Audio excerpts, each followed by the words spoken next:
करी आगर्या मध वाहतील करी आगर्या मध वाहतील करी आगर्या मध वाहतील करी आगर्या मध वाहतील करी त्याची आणि दुरे सर्व सुख डोळे सर्व सुख माझे हित करीते सकळ हित करीते सकळ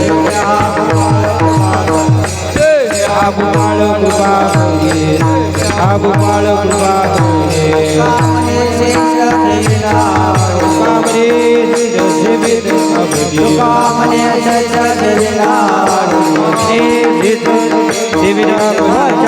कामरे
संतांच्या पायी हा माझा विश्वास, संतांच्या पायी हा माझा विश्वास, सर्व भावे दास झालो त्यांचा, तेची माझी हित करीती सकळ, जिने हा गोपाळ कृपा करी, भागलिया मज वाहाती लकडे, भागलिया मज वाहाती लकडे, त्यांची आणे जोडे सर्व सुख, तेची माझी हित करीती सकळ, जिने हा गोपाळ कृपा करी, तुका म्हणे शेष घेन आवडी, तुका म्हणे शेष घेन आवडी, वचन न मोडी बोलिले ते, तेची माझी हित करीती सकळ, जिने हा गोपाळ कृपा करी, विठ्ठल विठ्ठल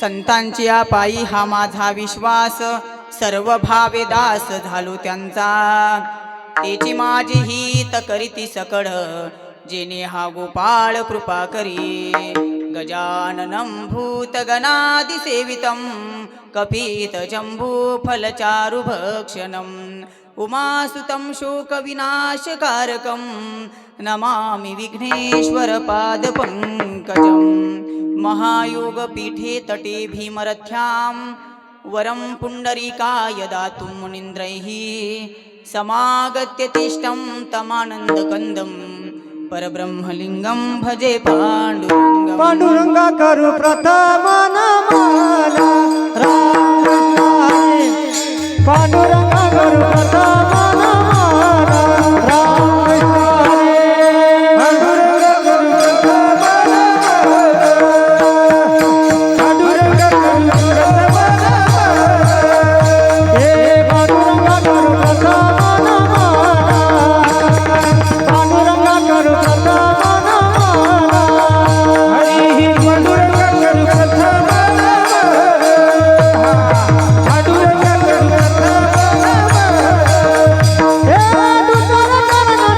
प्रथम नमाला हे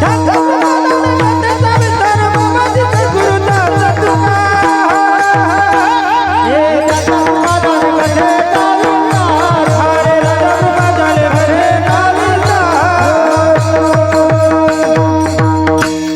संतातिया पांडुरंगा करू प्रथम नमन दुसरे चरण संतांची या त्यांच्या कृपादाने कथेचा विस्तारू बाबाजी सद्गुरु दास तुका अलंकापुरी रम्य सिंहासनस्थं पदांभोज तेजस्फुर्दिक् प्रदेशं विधीन्द्रादिदेवे सदा स्तूयमानं समाधिस्थमूर्तिं भजे ज्ञान ओम नमो ज्ञानेश्वरा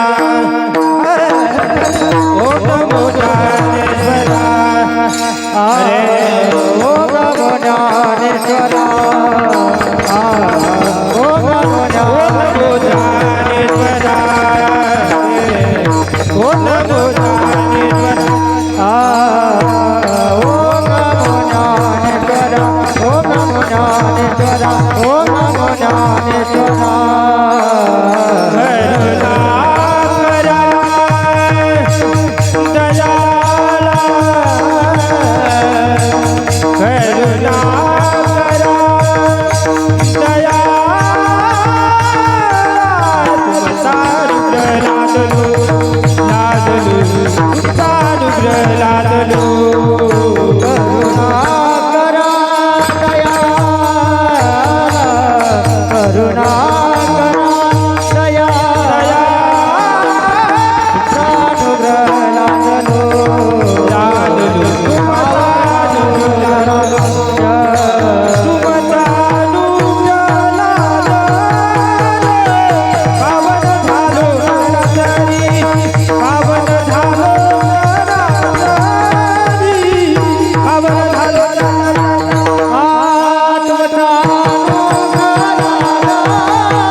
ओम नमो ज्ञानेश्वरा करुणा करा दयाळा तुमचा अनुग्रह लाधलो पावन झालो चराचरी मनोजवम ऋततुल्य वेगम जितेंद्रियं बुद्धिमतां वरिष्ठं वातात्मजं वानरयूथ मुख्यं श्रीरामदूतं शरणं प्रपद्ये शरण शरण जय हनुमंता तुझ आलो रामदूता काय भक्तीच्या त्या वाटा मज द्यावा व्यासुवटा चले आयो जी पवन कुमार हमारी हर कीर्तन में चले आयो जी पवन कुमार हमारी हर कीर्तन में चले आओ जी पवन कुमार हमारे हरि कीर्तन में चले आओ पवन कुमार हमारे हरि कीर्तन में राम जी को लाना लक्ष्मण जी को लाना राम जी को लाना लक्ष्मण जी को लाना राम जी को लाना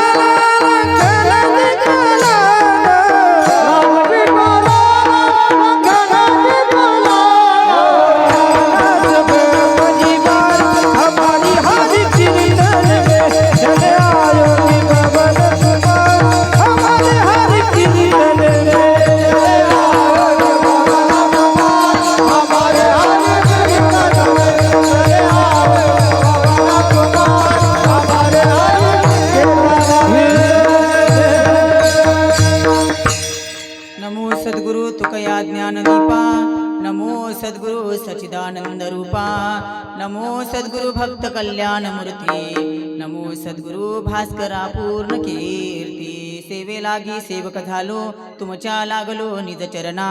अहो स्वामी तुकया देवा, यावरीन करावा भेरू. संपाद ज्ञानंच विधाय भक्तिं, विलोकितो येन समाधिराजः. वैराग्यवन्तं सुविचारयुक्तं, नमामि जोगं शिरसा गुरुन्तं. ओम नमोजी अध्याय वेद प्रतिपाध्याय. जय जय स्वसंवेद्या आत्मरूपा, देवा तुची गणेशू सकलमती प्रकाशू. म्हणे निवृत्तिदासू अवधारी जोजी, जयांचे केलिया स्मरण होय सकळ विद्यांचे अधिकरण. तेची वंदू श्रीचरण श्री गुरूंचे, जयाचे निआठवे शब्दसृष्टी अंगवे. सारस्वता गवे जीवेसिये, वक्तृत्वा गोडपणे अमृता ते पारुखे म्हणे. रस होती ओळंगणी अक्षरासी, भावाचे अवतरण अवतरविते निज खुन.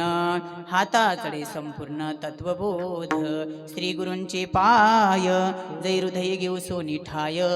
ते एवढे भाग्य होई उन्मेषासी, ते नमस्कारून आता मस्तक माझा पायावरी.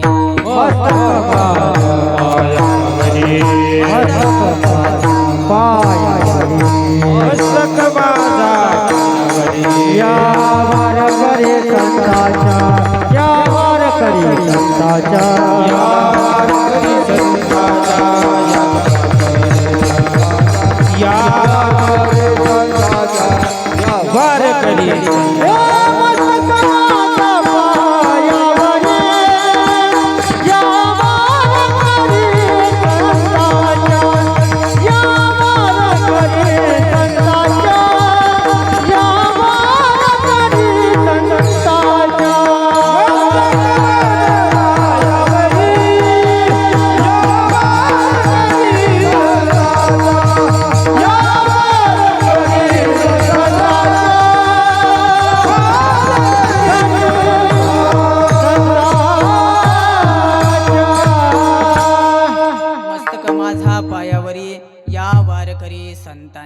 संतांच्या पायी हा माझा विश्वास.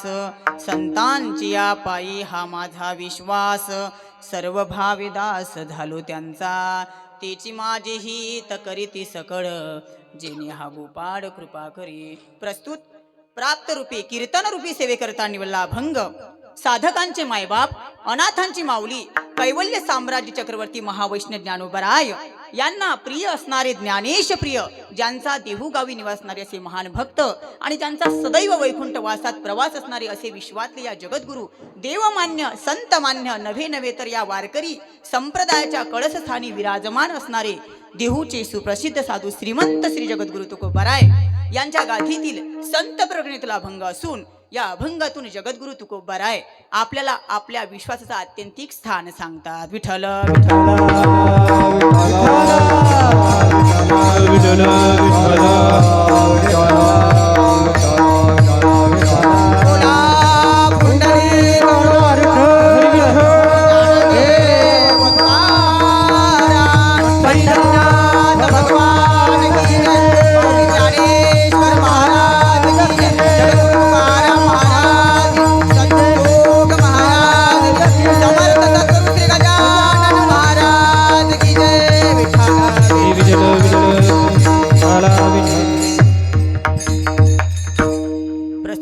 जगद्गुरु तुकोबार सांगते संतांचं महत्व काय आहे, संतांच्या पायावरती आपण का विश्वास ठेवावा, या अभंगातून प्रतिपादन करतात. अभंग अत्यंत महत्वाचा आहे, अत्यंत गोड आहे. या अभंगातून जगद्गुरू संतांचं महात्म्य सांगतात. सेवेला सुरुवात करण्यापूर्वी थोडासा परिहार द्यायचा, तो वक्त्याचं आद्य कर्तव्य असते. सालाबाद प्रमाणे चालू असलेला आपला हा अखंड हरिनाम सप्ताह आणि या अखंड हरिनाम सप्त्याचं आपलं हे 14वे वर्ष आहे आणि विठ्ठल रुक्मिणी वर्धापन दिन सोहळा असं या गोंधनापूर क्षेत्रामध्ये आपलं 14वे वर्ष आहे. आणि आजची जी मला सेवा मिळालेली आहे, संत सेवा, येथे आमचेच जावई, मोठे जावई असेल विजय मनोहर बोचरे यांच्याकडून आजची सेवा भेटलेली आहे. आणि आजचं जे अन्नदान आहे ते सकाळचं गोविंदा पुंडलिक दांडगे या सद्भक्तांचं होतं आणि संध्याकाळचं श्री दिनेश जगन्नाथ वानखडे यांच्या या भक्तांचं अन्नदान झालेलं आहे. तसेच ककडाकरण दिनकर महाराज हरसुले, विश्वनाथ खेडकर व सद्गुरू नारायणदास बाबा भजनी मंडळ गोंधनापूर यांच्याही चरणी साष्टांग दंडवत करतो आपले जे भजनी मंडळ आहे ते आणि हार्मोनिक वादक अरुणभाऊ देशमुख शिरजगावकर यांच्याही चरणी दंडवत होतो आणि मृदंग वादक विशाल महाराज तायडे खूप छान सुंदर पकवाज होता. यांच्यासाठी एक टाळ्या वाजवा एकदा. आणि तेव्हाच राजभाऊ देशमुख हे सुद्धा आहेत, गौरव लभाने आणि गायक आमचे गोपाळ महाराज. आमचं हे दुसरं सत्र आहे आता यांच्यासोबत हे करण्याचं योग आला. यांच्यासाठी एकदा टाळ्या वाजवा. टाळकर बाबाचं नाव निवृत्तीदात चिखलीकर, रमेश महादेव ढोबळे, समस्त भजनी मंडळ गोंधनापूर तसेच आजूबाजू सर्व खेडेगावात या सर्वांच्या चरणी दंडवत होतो आणि माझ्या आईवडिलांच्या चरणी दंडवत. माझी मातोश्री आलेली आहे तसेच सर्व गावकरी मंडळी आणि हे समोर बाबाजीचं मंदिर आहे त्यांच्याही चरणवर दंड होतो आणि माझे सद्गुरू जोग महाराज यांच्या चरणी दंडवत होऊन सेवेला सुरुवात करतो. विठ्ठल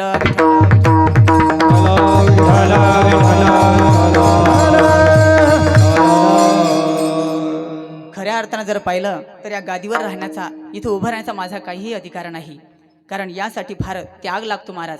आपण काय फक्त 4 वर्ष शिक्षण घेतलं म्हणून काही आपण फार मोठं विद्वान नाही झालो आणि तसा मी काही फोर मोठा विद्वान नाही आणि तसा काही कीर्तनकार सुद्धा नाही. पहिली दुसरी किंवा तिसरी सेवा असेल माझी ही, परंतु काहीतरी पुण्य असल्याशिवाय मनुष्य या क्षेत्रामध्ये येऊ शकत नाही. तुकोबारांच्या अभंगाप्रमाणे सांगायचं झालं असतं, तुकोबारा म्हणतात, तुका म्हणी मज न घडता सेवा, पूर्व पुण्य ठेवा ओढला. काहीतरी पुण्य असल्याशिवाय मनुष्य या क्षेत्रामध्ये येऊ शकत नाही. असे छान सुंदर वातावरण आहे. मला बघून खूप सुंदर वाटलं आणि आमचे विजयरावजी जावाई बापू आहेत, त्यांनी कळवलंच होतं की महाराज इतकं छान सुंदर वातावरण आम्ही करणार आहे, तुम्ही फक्त या. मग त्यांनी तारीख दिल्यानंतर त्यांच्या माध्यमातून आमचे हे बाबा असतील, वसुकर बाबा असतील, यांच्याकडे आमची ताई गेली आणि ताईनं ठरवलं की माझा भाऊ जर एकदा 4थं वर्ष 4 वर्ष पूर्ण झाल्यानंतर एकदा त्याला आमच्या गावात प्रवेश भेटेल आणि कीर्तनाची सतत 1 वर्षापासून तिची प्रार्थना होती. म्हणून आमची छोटी जी जावाई आहे सागरराव बोचरे यांच्याकडे आमच्या ताई ही त्यांची अर्धांगिनी आहे, त्यांनीच ही सेवा घडवून दिली. आणि खरंच जसं ज्ञानोबा रायांच्या पाठीची एक मुक्ताई असते तशी आमची छोटी बहीण प्रीती हिनं सुद्धा फार कष्ट सांभाळ केले आणि रोज म्हणत होती की दादा तुझं एक कीर्तन तरी आमच्या गावामध्ये झालंच पाहिजे. म्हणून एक दिवस असे मीटिंग भरलेली होती. मीटिंग भरतात हे बाबांना एकदा म्हटलं, बाबा आमचे दादा पण सुद्धा आता संस्था सुटलेली आहे आणि ते पण सुद्धा कीर्तन करतात, एक तारीख जसं असेल तर त्यांना सांगतो मी, तुम्ही घेत असाल तर. तिनं माझ्याकडे फोन केला आणि फोन केल्यानंतर मी म्हटलं काही हरकत नाही बुवा, करू, काही नाही, आपलंच गावे सर्व आपलीच मंडळी आहेत. आणि मला या बाळ गोपाळांचं खूप कौतुक वाटते. यांच्यासाठी एकदा टाळ्यावर महाराज. कारण हे सोपं नाही महाराज, हे संस्कार मिळणं यासाठी आईबाबाचे सुद्धा संस्कार लागतात. आमच्या आईवडिलांचे संस्कार केले त्यामुळे आम्ही या क्षेत्रामध्ये आलो. यासाठी फार पुण्य लागतं. यासाठी आज सर्वांना इथं येण्याचा अधिकार नाही महाराज. काहीतरी पुण्य असेल तोच या मनुष्य इथे येऊ शकतो, इथं बसू शकतो. नाहीतर भरपूर असे बघतो आपण ते इथे येऊ शकत नाहीत महाराज. आळंदीलाही ज्याचं पुण्य असेल तोच जाऊ शकतो आणि त्यासाठी फार असं प्रयत्न करायला लागतात. आणि हे पूर्वजन्मीचं नाही, हे बहुजन्मीचे बहुजन्मी आम्ही बहु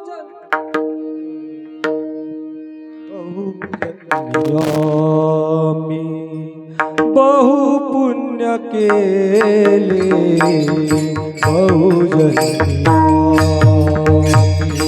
बहु पुण्य केले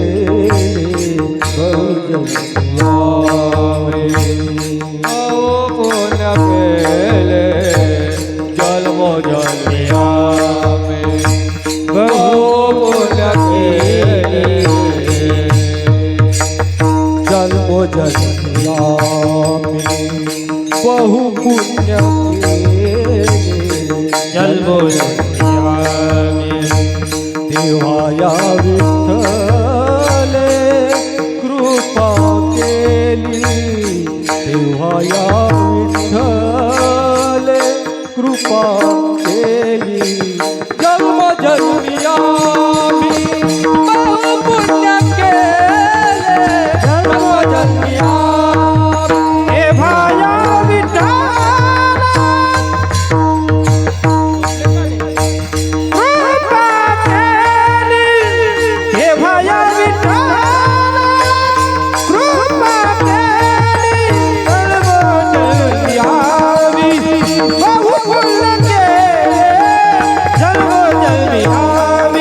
जन्मोजन्मी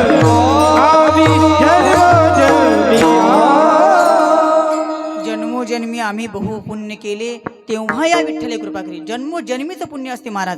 हे काय सध्या आज पुण्य केलं उद्या फळ असं नाही महाराज. फार पुण्य लागतं. आपण करत असतो, पुण्य करतो, पण आपल्याला फळ का मिळत नाही? तर आपलं या जन्मीचं नाही महाराज, मागच्या जन्मीचं सुकृत आहे. आम्ही काही लोक असं ठरवत असतात की महाराज आम्ही इतकं पुण्य केलं तरी आमच्या वाट्याला दुःख का आलं? तर हे या जन्मीचं नाही, तर ते मागच्या जन्मीचं पुण्य असते. म्हणून आपण किती पुण्य केलं याच्याला महत्त्व नाही, आपल्या जन्मीचं मागचं सुकृत हे आपल्या सोबत येत राहतं आणि ते संपेपर्यंत आपल्याला या जन्मात पुण्यच करायचं आहे. म्हणून हा मानव जन्म असा पुण्यासाठी आले. देह कशासाठी मिळाला आहे? देह दिला देव भजना गोमटा, तो या झाला फाटीकेता. म्हणजे देह हा भजनासाठी दिलाय आणि आपण तो वितरत्रच लावतो, परंतु हा जन्म ज्यासाठी दिलाय त्या माणसाने सार्थक केलाय. विठ्ठल तुकोबार सुद्धा म्हणतात, देह देवी दिला देह भजना गोमटा, तो या झाला पाटिकेचा. आणि येऊन काय करायचं? तुका म्हणे मज न घडता शिवा पूर्व पुन्हा, असा जो आपला पुण्याचा ठेवा आहे ना, तो इथे येऊन आपण संपादन करायचा. विठ्ठल विठ्ठल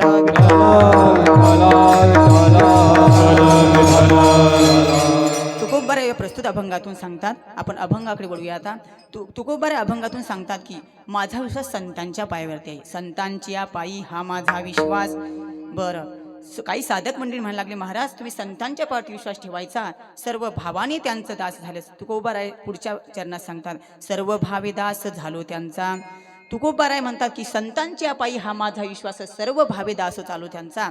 काय असते महाराज? प्रपंच किंवा परमार्थ असो, या दोन्ही ठिकाणी विश्वास महत्वाचा आहे. आपल्याला विश्वासावर थोडं बोलायचं आहे. अभंगात विश्वास या शब्द महत्वाचा आहे.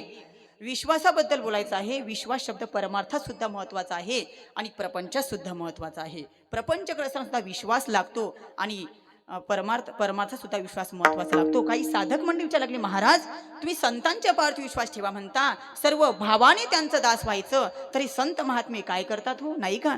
काहीतरी फलश्रुती असल्याशिवाय, काहीतरी फायदा असल्याशिवाय मनुष्य कुठल्याही कार्यामध्ये प्रवृत्त होत नाहीत. शास्त्रकार सुद्धा वर्णन करतात. किंवा एखादा मुलगा छोटा असेल ना, आणि एखाद्या मुलाला म्हटलं, आपल्या प्रसादवाणी किंवा सोहमवाणी छोटासा मुलगा असेल आणि त्याला म्हटलं, अरे बाळा दुकानावरतून जाऊन 1 किलोभर साखर आण किंवा एक साबण आण, तरी तो आपल्यामध्ये स्वार्थ पाहतो बरं का. काहीतरी फलश्रुती असल्याशिवाय, काहीतरी फायदा असल्याशिवाय मनुष्य कुठल्याही कार्यामध्ये प्रवृत्त होत नाही. शास्त्रकार सुद्धा वर्णन करतात, प्रयोजना विदुष्य न मंदोपी प्रवर्तते. मंदवान मनुष्य जरी असेल ना, तरी तो काहीतरी प्रयोजन असल्याशिवाय कुठल्याही कार्यामध्ये प्रवृत्त होत नाही. तद्वत त्या न्यायप्रमाणे महाराज संतांच्या पायावरती विश्वास ठेवायचा, सर्व भावाने त्यांचं दास व्हायचं. एवढं केल्यानंतर ते संत महात्मे काय करतात हो? नाही का? काय फलश्रुती आहे प्राप्त? जगद्गुरु तुकोबार म्हणतात, आम्ही संतांच्या पायावरती विश्वास ठेवला, सर्व भावाने जर त्यांचं दास झालं, तर ते संत महात्मे आपलं हित करतात. जगद्गुरु तुकोबार म्हणतात, तेची माझे हित करीती सकळ. हित करतात म्हणजे नेमकं काय करतात हो? जगद्गुरु तुकोबार पुढे बोलतात, तेची माझी हित करीती सकळ, जेने हा गोपाळ कृपा करी. तो भगवंत आपल्यावरती कृपा करतो ना, तेच इथे संत महात्मे करत असतात. विठ्ठल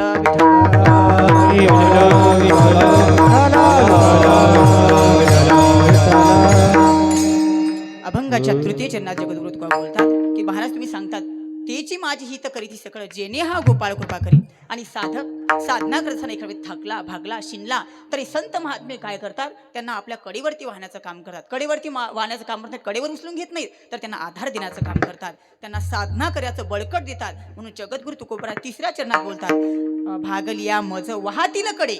म्हणजे जर आपण भागलो थकलो, तरी संत महात्मे आपल्याला कडेवर वाहण्याचं काम करतात, आधार देण्याचं काम करतात. आणि पुढे पूर्वार्धात बोलतात, त्यांची आणि जोडे सर्व सुख, आणि त्यांच्या सोबत राहिल्याने सर्व सुख असलेला परमात्मा आपल्याला प्राप्त होतो. त्यांची आणि जोडे सर्व सुख. बरं महाराज तुम्ही सांगता संतांच्या पायावरती विश्वास ठेवायचा, सर्व भावाने त्यांचं दास व्हायचं, ते संत महात्मे तुमचं हितही करू लागले. पण आम्हाला सांगा ना महाराज, तुम्ही त्या संतांबरोबर राहिल्यावर कुठली अशी साधना केली?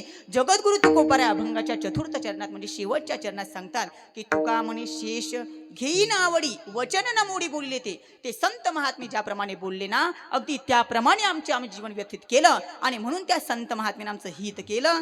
तेची माझे हित करीती सकड, जेने हा गोपाळ कृपा करे. विठ्ठल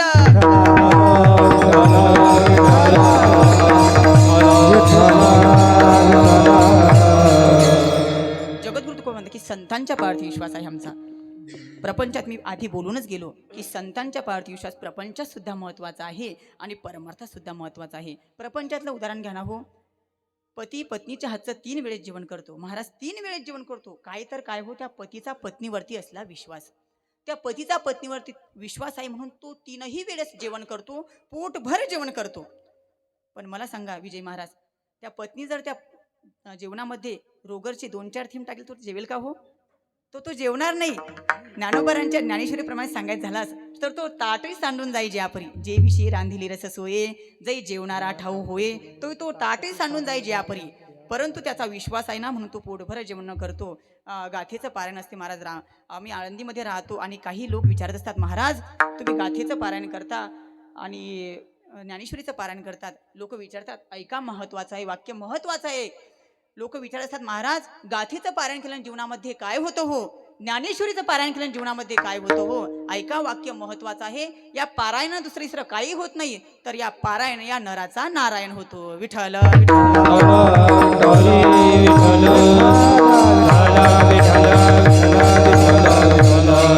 तद्वत त्याने प्रमाणावर तो ताटही सांडून द्यायपरी. कारण तो 3ही वेळेस जेवण करतो ना, कारण त्याचा त्या पत्नीवरती असला विश्वास आहे. म्हणून प्रपंचात सुद्धा विश्वास महत्वाचा आहे.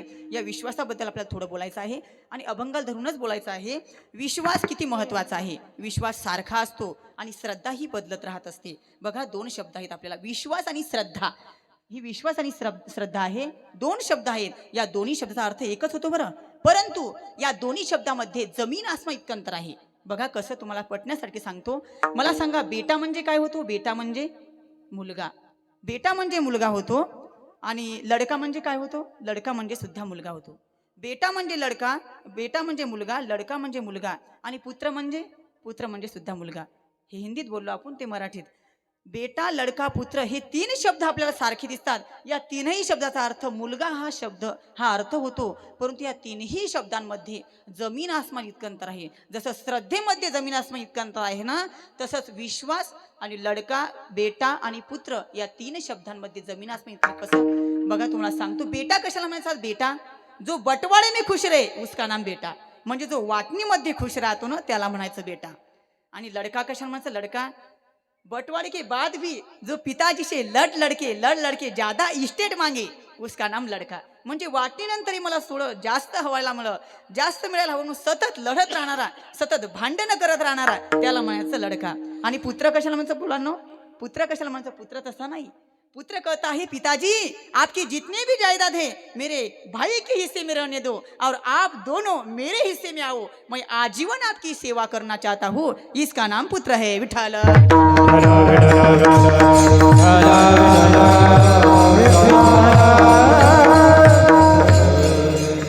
म्हणजे बेटा, लडका, पुत्र हे 3 शब्द जरी सारखे असले, या 3 शब्दाचा अर्थही एक होत असला तर यामध्ये जमीन आसमान इतकं अंतर आहे. तसंच श्रद्धा आणि विश्वास. श्रद्धा म्हणतात आपण ती श्रद्धा म्हणतो आणि विश्वास म्हणताना तो विश्वास म्हणतो. म्हणजे श्रद्धा ही ती स्त्रीलिंगी आहे आणि विश्वास हा पुल्लिंगी आहे. बघा आणखीन फरक सांगतो. श्रद्धेत चढ उतार आहे, परंतु विश्वास मात्र सारखा आहे.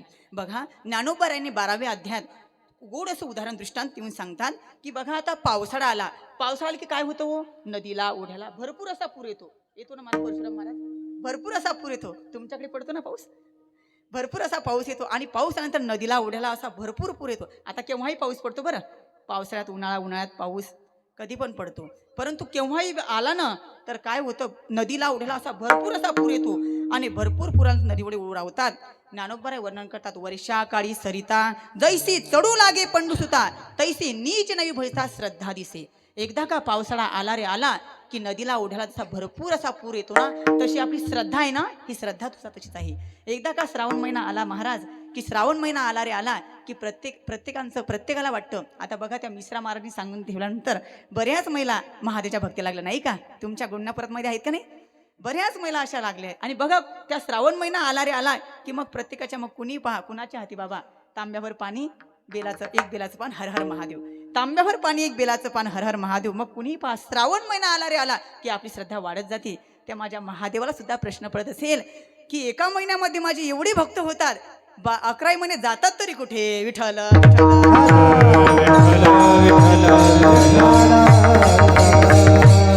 कशा करता सांगतो? श्रद्धेत चढ उतार आहे, परंतु विश्वास मात्र सारखा आहे. लक्षात ठेवा बरं, विश्वास आणि श्रद्धा यावरच आपल्याला चिंतन करायचं आहे. विश्वास सारखा राहतो पण श्रद्धेत बदल होत राहतो. बघा एखाद्या कॉलनीमध्ये, गावामध्ये आणि आता बघा गोंदनापूरमध्ये सप्ताहाला की प्रत्येकाला वाटतं आपणही माळ घालावी, आपणही विना घ्यावा, आपणही पकवाच वाजवा महाराजांसारखा, आपणही टाळ घ्यावा, आपणही पेटी वाजवा. प्रत्येकाला वाटतं पण कुठपर्यंत हो, जोपर्यंत सप्ताह आहे तोपर्यंत. आणि एकदा का सप्ताह संपला, एकदा का श्रावण महिना संपला की हळूहळू हळूहळू हळूहळू त्याच्यावरती जी श्रद्धा आहे ना ती आपली कमी होत राहते. म्हणजे श्रद्धेत चढ उतार आहे पण विश्वास मात्र सारखा आहे. ज्याप्रमाणे ज्ञानोबाराय बोलतात ना की पावसाळा आला की पाणी वाढत जातं, नदीचं पाणी वाढत जातं, त्याच ज्ञानोबाराय बोलतात शरद कालुरी गे आणि सरिता उठू लागे. एकदा का पावसाळा संपला, श्रावण महिना संपला की हळूहळू हळूहळू त्याच्यावरची जी श्रद्धा आहे ती आपली कमी होत राहते. म्हणजे श्रद्धेत चढ उतार आहे पण विश्वास मात्र सारखा आहे. विठ्ठल आता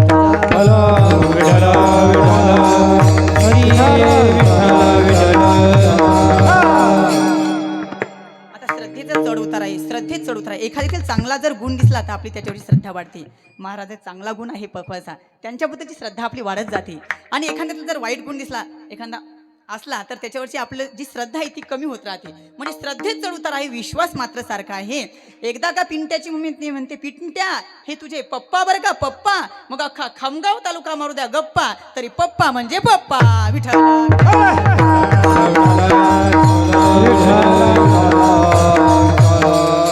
म्हणजे जसा त्या तिचा पप्पाचा विश्वास असतो तसा विश्वास सारखा आहे पण श्रद्धेत चढ उतार आहे.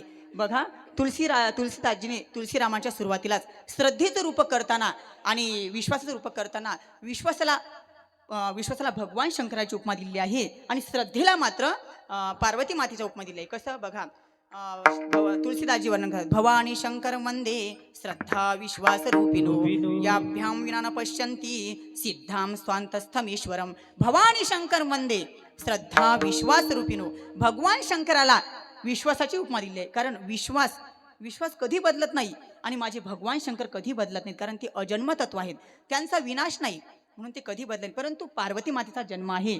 पार्वती माता ही कधी कधी सती मातेच्या रूपाने जन्मा येते तर कधीही पार्वती मातेच्या रूपाने जन्मा येते. श्रद्धेचा जन्म आहे, श्रद्धा ही उत्पन्न होत राहते परंतु विश्वास मात्र सारखा आहे, विश्वासात बदल नाही. बघा तुम्हाला पटण्यासारखी सांगतो, मला सांगा बाळ, मला सांगा प्रभू रामचंद्रचा जन्म केव्हा झाला? प्रभू रामचंद्रजी केव्हा जन्माला आले? नवमीला. बरोबर उत्तर दिलं. रामनवमीला प्रभू रामाची जन्माला आली. आणि भगवान श्रीकृष्ण केव्हा जन्माला आले सांगा? अष्टमीला. बरोबर. प्रभू रामचंद्रजी हे नवमीला जन्माला आले, जन्म माहीत आहे, आणि श्रीकृष्ण भगवान हे अष्टमीला जन्म माहीत आहे. या दोघांचा जन्म सांग. मला सांगा आता भगवान शंकर केव्हा जन्माला आले? सांगू शकेल? नाही महाराज, कारण ते अजन्म तत्व आहेत, अविनाशी तत्व आहेत, त्यांचा जन्म सांगता येत नाहीत. प्रभू रामचंद्रजी यांचा जन्म सांगता येतो, भगवान श्रीकृष्णांचा अष्टमी आपल्याला जन्म सांगता येतो, पण माझे भगवान शंकर त्यांचा जन्म सांगता येत नाही कारण ते अजन्म तत्व आहेत. म्हणून त्याला विश्वासाचं रूप दिलं आहे कारण विश्वास हा कधीच बदलत नाहीत, विश्वास एकसारखा असतो आणि श्रद्धेत मात्र चढ उतार आहे. म्हणून हा श्रद्धेत आणि विश्वास जमीन असं इतर सांगितलं, मी आधी बोलून गेलो. हा या एवढा चढ उतार या श्रद्धे आणि विश्वासमध्ये आहे. विठ्ठल विठ्ठल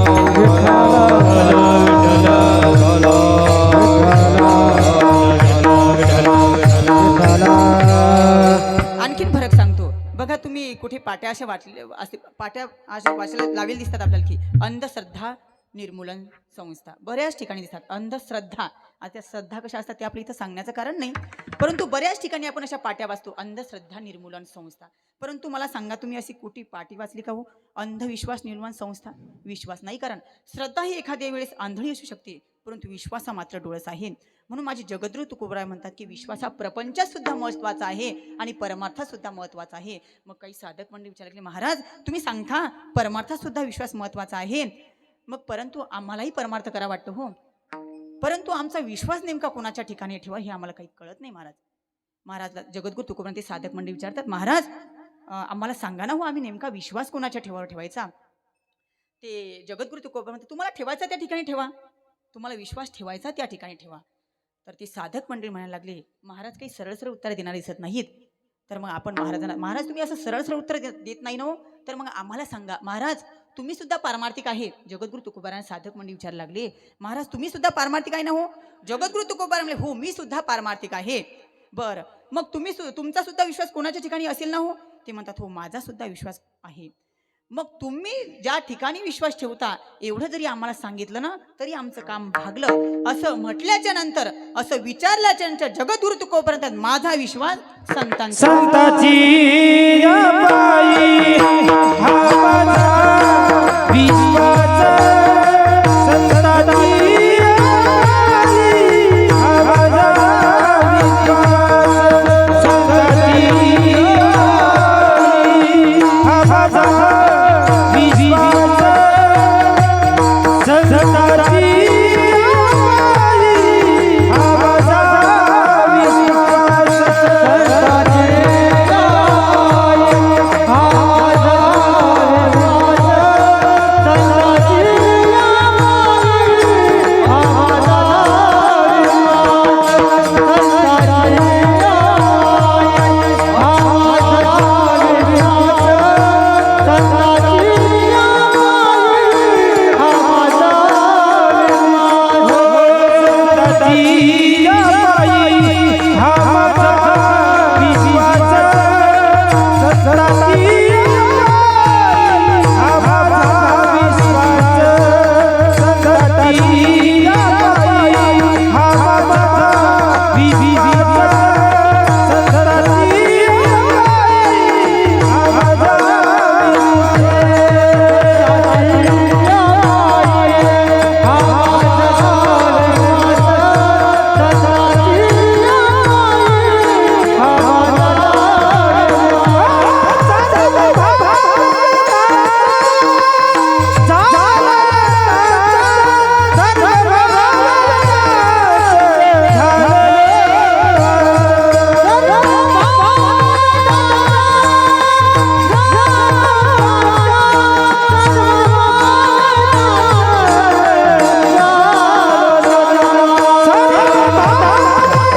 हा माझा विश्वास.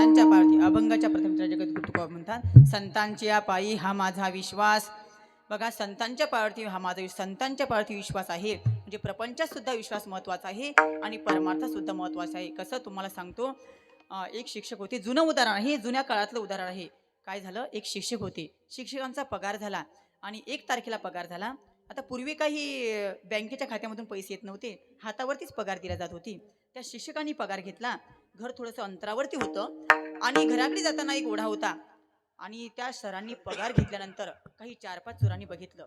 4-5 चोरांनी बघितल्यानंतर त्यांनी ठरवलं की आता घर थोडं अंतरावरती आहे आणि अंतरावरती असल्यानंतर थोडा ओढा आहे आणि त्या ओढ्यात काय करायचं आपण, हे जेव्हा सर घराकडे जातील तेव्हा आपण काय करायचं. या 4 चोरांनी ठरवलं की आपण यांना या ओढ्यात मध्ये अडवायचं आणि त्यांच्याकडे सर्वच्या सर्व जी पगार आहे ती घ्यायची, असं सर्व या चोरांनी ठरवलं. आणि चोर त्या ओढ्यामध्ये दबाव धरून राहिले आणि थोड्या वेळानंतर सरांनी पगार घेतली आणि सर घराकडे निघाले. घराकडे जात असताना त्या ओढ्यामध्ये जसा सरांनी प्रवेश केला, शिक्षकांनी शिक्षकांनी प्रवेश केल्याबरोबर त्या 4ही चोरांनी काय केलं, 5-25 फुटाच्या अंतरावरून चाकू दाखवला. किती? 5-25. लक्षात ठेवा बरं, 5-25 फुटाच्या अंतरावरून चाकू दाखवला. म्हणजे प्रपंचात विश्वास कसा महत्वाचा याबद्दल तुम्हाला सांगतो.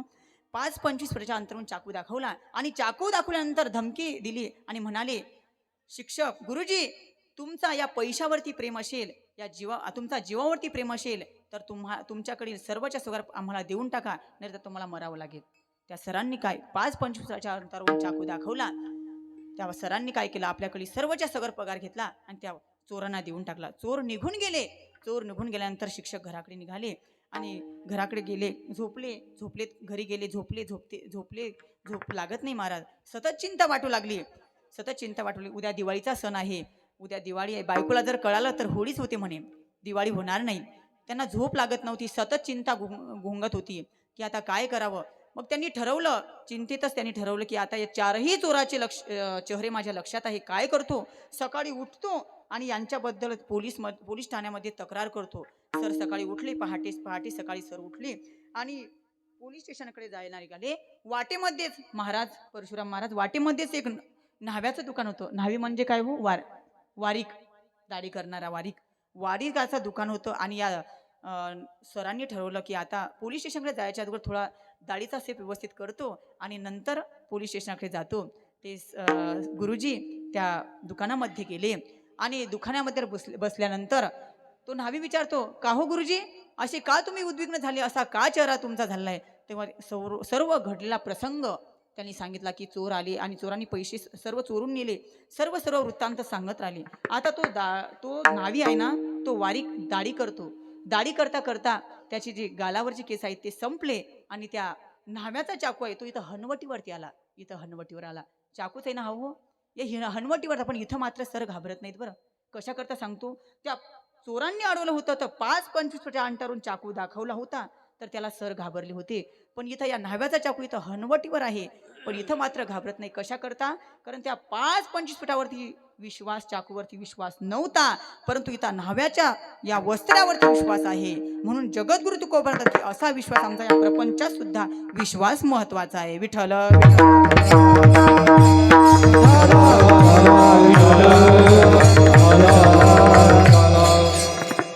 बरं महाराज, तुम्ही सांगता संतांचा विश्वास प्रपंच सुद्धा महत्वाचा आहे. काही साधक मंडळी म्हणाले, महाराज यात काय नवल आहे हो, तुम्ही सुद्धा संत आहेत तर तुमचा संतांवरती विश्वास आहे, यात काय नवल आहे. एखाद्या पार्टीच्या अध्यक्षाचा विश्वास, कार्यकर्त्याचा विश्वास त्या अध्यक्षावरती असो, तसं तुम्ही सुद्धा संत आहेत आणि तुमचा या संतांवरती विश्वास, यामध्ये नवल काय आहे. जगद्गुरु तुकोबा त्या साधकांना म्हणाले, काळा चांगला चाणाक्ष दिसतो रे. तो म्हणतो, मी काय इकडचा तिकडचा, मी पाटील नगरचा. बरं ऐक मग, संतांचा संतांवरती विश्वास आहे, यामध्ये काही नवल नाही. देवाचा संतांवरती विश्वास आहे, यामध्ये काही नवल नाही. या जीवांचा विश्वास या संतांवरती आहे, यामध्ये काही वैशिष्ट्य नाही. आणि राक्षसांचा विश्वास सुद्धा संतांवरती आहे. एवढं म्हटल्याबरोबर तो साधक म्हणाल, काय म्हणता महाराज, राक्षसांचा विश्वास सुद्धा संतांवरती आहे.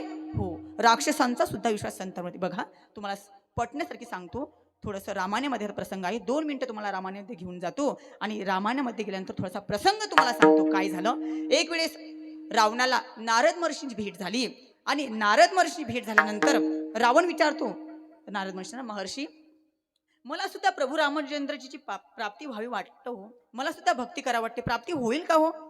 तेव्हा नारद महर्षी म्हणायला लागले, का होणार नाही. बरं, रावण म्हणायला लागा, मग मला प्राप्ती होण्यासाठी काय करावं लागेल.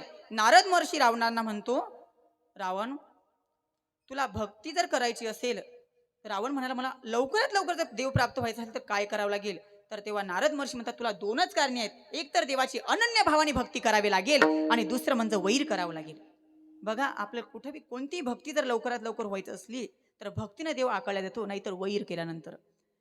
बरं, रावण म्हणायला लागला, महाराज ती भक्ती वगैरे आम्हाला जमत नाही म्हणे, आमच्या त्या मेमरीमध्येच भेटले. आपल्याकडे भाषा आहे मले तुले, तिकडे आळंदीकडे जर बोललं असतं ते म्हणतात काय बोलताय मले तुले, अरे आपल्याकडे भाषा आहे आणि मातृभाषा ही आपली बोललीच पाहिजे. कितीही प्रयत्न करतो माझं तुझं पण नाही जमत बापा. विठ्ठल विठ्ठल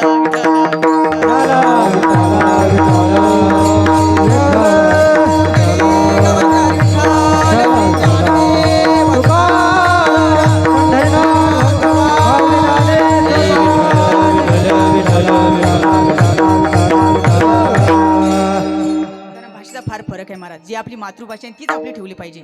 शहरात गेल्यानंतर माझं तुझं बोलल्यात आपलाच पचका होतो महाराज. जी भाषा आहे त्यातच समाधान आहे, कारण मातृभाषा आहे आपली. म्हणून मी जशी समजून घेता आपल्याकडलंच, मी पिंपर खेळता लय दूरचा नाही. बरं, मग ती नंतर झाल्यानंतर म्हणतो, अनन्य भाव भक्ती, अहो ही भक्ती आमच्या मेमरीत बसत नाही. आमचा बिभीषण भाऊ, जो साधुहृदय असलेला जो बिभीषण भाऊ आहे ना, तो सकाळी उठून काकडा करतो तर आमचं डोकं दुखतं म्हणे. आता बघा, काकड्यात डोकं दुखतंच महाराजांचं, कारण त्यांना कधी आवडच नाही परमार्थाची, तर आमचं डोकं दुखते. आम्हाला ती भक्ती वगैरे काही जमते. तू दुसरं काय बोलले, तुम्ही वैर करावं लागेल, वा वैर करावं लागेल, भांडण करावं लागेल, ते मात्र आम्हाला चांगलं जमते. वैर करायला भांडण करायला ते आम्हाला जमतं, कारण आजकाल त्याच्यावर जास्त जोर आहे. आणि आम्हाला भांडण करायला ते मात्र सांगा. पण त्यातही नाथ महाराज भावार्थाने सांगतात की लवकरात लवकर जर वैर व्हायचं असले तर नाथ महाराज गोड उदाहरण देतात. मुख्य वैराचे कारण उभा करावे दारहरण.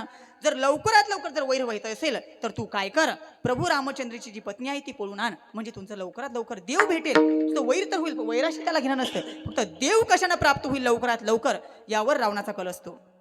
बरं काय करतो, नंतर रावण सीतेमाताला चोरून आणतो, अशोक वनात ठेवतो. नंतर सगळा वृत्तांत आपल्याला माहीतच आहे. ठेवल्यानंतर तिथं गेल्यानंतर ते जे सर्व आहेत ते म्हणतात, मंत्री आहेत, अतिकाय अकंपन दुर्मुख दुर्वचन, हे जे काय मंत्री आहेत ते सुद्धा सांगतात, रावण महाराज हे तुम्ही काय केलं, ज्या स्त्रीला तुम्ही इथं आणलं ती साक्षात भगवती सीतामाता आहे, तिला तुम्ही परत करा. परंतु रावण काही ऐकत नाही. अतिकाय अकंपन त्यांचे जे मंत्री आहेत ते सुद्धा सांगतात, महाराज तुम्ही प्रभू रामचंद्राची सीतामाता आहे ती परत करा. साधू हृदय असलेला विभीषण बंधू सुद्धा सांगतो, महाराज तुम्ही सीतामातेला परत करा. मंदोदरी सुद्धा सांगते त्यांना तुम्ही परत करा. परंतु रावण काही ऐकत नाही. मला शेवटी राक्षस भक्ती करतो, परंतु राक्षस वृत्ती असल्यामुळे माणसाचं याच्याकडे किती कल होतो हे यावरून सिद्ध सांगता येते. बरं, एक वेळचा प्रसंग आहे. अशीच मंदोदरी झोपलेली असते. रात्रीचे 12 वाजले, मध्यरात्रीचा प्रहर असतो आणि अचानक मंदोदरीला स्वप्न पडतं मध्यरात्री आणि अचानक दचकून जागी होते. तेव्हा रावण विचारतो, का ग मंदोदरी असे का दचकून उठली, एवढा घाम का तुला आला? तेव्हा भावार्थ रामामध्ये नाथ महाराज गोड उई टाकतात. मंदोदरी म्हणते, म्या एक स्वप्न देखील मध्यरात्री, नेनो वानर मिळाले किती, शिळा सागरू बांधिला. मी स्वप्न पाहिलं म्हणते. स्वप्न सांगायला लागली मंदोदरी की मी स्वप्नामध्ये हा जो समुद्र आहे ना, भरपूर असे वानेर बघितले आणि हा समुद्र आहे ना, हा समुद्र शिळेने बांधला आणि त्यातही प्रभू रामचंद्रजी आणि लक्ष्मण भैया दोघे वीर महात्मा पाहिले. स्वप्न सांगायला लागली मंदोदरी. कशाबद्दल सांगतो, विश्वास राक्षसांचा कसा असतो याबद्दल सांगतो बरं. आणि सांगायला लागली, स्वप्न सांगायला लागली. मग रावण आणखीन विचारतो, का ग मंदोदरी आणखी काय बघितलं तू? तेव्हा मंदोदरी सांगते, लंके भूती रुधिराचा पूर, रणी पडला कुंभकर्ण वीर. तो तुमचा भाऊ आहे ना, 6 महिने झोप घेतो. आता झोप सर्वांनाच आवडते, झोप कोणाला आवडते? महाराज उभ्या ते महाराज आमचे बनकर महाराज म्हणते, जास्त थोडं घ्या महाराज, घ्या. म्हटलं मला उभ्या झोप लागेल महाराज, जास्त जेवायचं नाही म्हणून निद्रा. तो तुमचा भाऊ आहे ना, तो 6 महिने झोप घेतो ना, निद्रा करतो ना, त्याला सुद्धा मी रक्ताच्या थारोळ्यात पाहिलं. बघ, संतापला थोडा, सरा राग आला रावणाला. मंदोदरी तुला काय वाटतं का, मग मी काय करायला पाहिजे?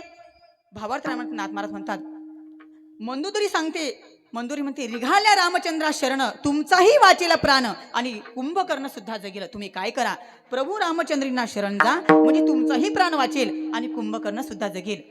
रावण संतापला, रागावला आणि रागाच्या भरात माणसानं कधीही निर्णय घ्यायचा नाही बरं का. रागाच्या भरात निर्णय घेतलेला कधीही चुकीचाच असतो. विठ्ठल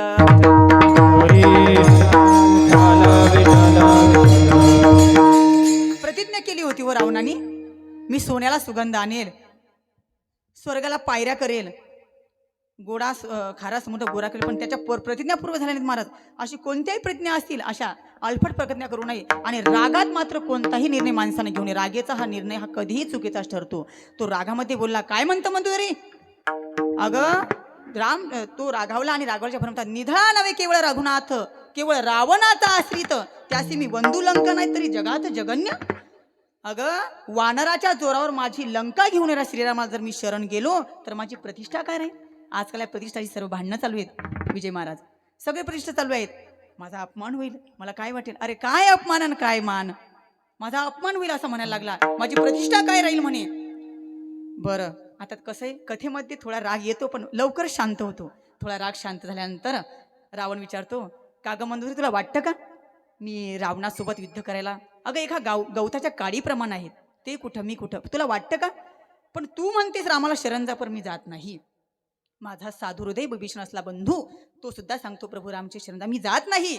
अतिकाय अकंपन दुर्मुख दुर्वचन हे जे काही मंत्री आहेत ते सुद्धा सांगतात, तुम्ही प्रभू रामचे शरण जा, परंतु मी जात नाही. का ग मंदोदरी, का जात नाही? कारण माझा विभीषण बंधूवरती विश्वास नाही. अतिकाय अकंपन दुर्मुख माझे जे हे मंत्री आहेत त्यांच्यावर सुद्धा माझा विश्वास नाही. मंदोदरी तू माझी पत्नी आहेस, तुला वाईट वाटू दे नको, पण माझा विश्वास तुझ्यावरती सुद्धा नाही. मग महाराज तुमचा विश्वास कोणावरती आहे? नारद वचनी विश्वास, म्हणजे माझा विश्वास संतांवरती आहे, माझा विश्वास नारद महर्षी आहे. म्हणून आमचे जगद्गुरु तुकोबाई सांगतात की माझा विश्वास संतांच्या पायावरती आहे. विठ्ठल विठ्ठल.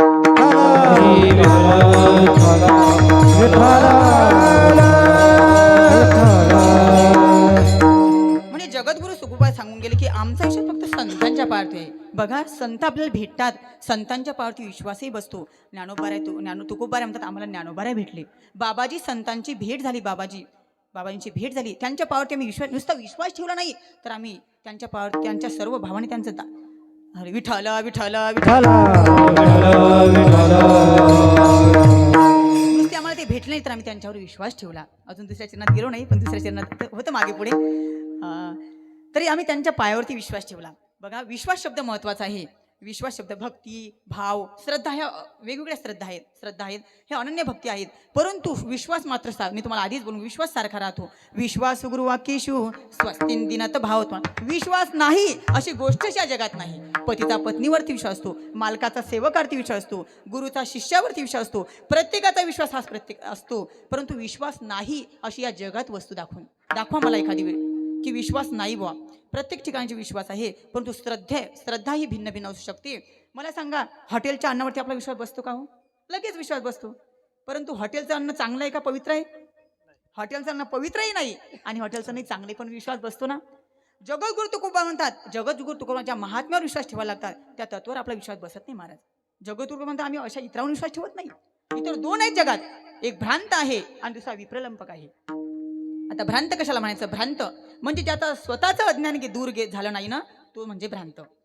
आणि विप्रलंपक म्हणजे फसवणारा. बघा, भ्रांत म्हणजे काय? म्हणजे स्वतःचं अज्ञान गेलं नाही, तो दुसऱ्याचं अज्ञान काय घालू शकेल महाराज? मलाच बोलता येत नाही, मी तुम्हाला काय सांगू शकेल? त्यासाठी स्वतःचं अज्ञान जर गेलं नाही तर दुसऱ्याला ज्ञान देऊ नये महाराज. स्वतः पहिले ज्ञानी व्हा, मग दुसऱ्यांना. तर मग भ्रांताचं एक उदाहरण सांगतो. काय झालं, एक गुरुजी होते आणि शाळा भरली होती. दुसरी तिसरीचे विद्यार्थी होते छोटे, आणि विद्यार्थी शिक्षण घेत असताना पाठामध्ये एक शब्दाला व्यासपीठ नावाचा शब्दाला महाराज, व्यासपीठ. आता व्यासपीठ नावाचा शब्द असतो. विद्यार्थी विचारायला लागले, दुसरी तिसरीचे विद्यार्थी छोटे विद्यार्थी होते. विद्यार्थी विचारायला लागले, गुरुजी व्यासपीठ म्हणजे काय हो? व्यासपीठ. आता गुरुजी काही ज्ञानेश्वरीचं पारायण करत नव्हते, म्हणून त्यांना काही ते व्यासपीठ शब्दाचा अर्थ माहीत नव्हता. गुरुजींनी सांगून टाकलं, बाळांनो, जसं अमेरिकेमध्ये ज्वारीचं पीठ आहे, बाजरीचं पीठ आहे, सॉरी, जसं आपल्या इकडे ज्वारीचं पीठ आहे, बाजरीचं पीठ आहे, तसं अमेरिकेमध्ये व्यासपीठ नावाचं पीठ आहे म्हणे. विठ्ठल विठ्ठल.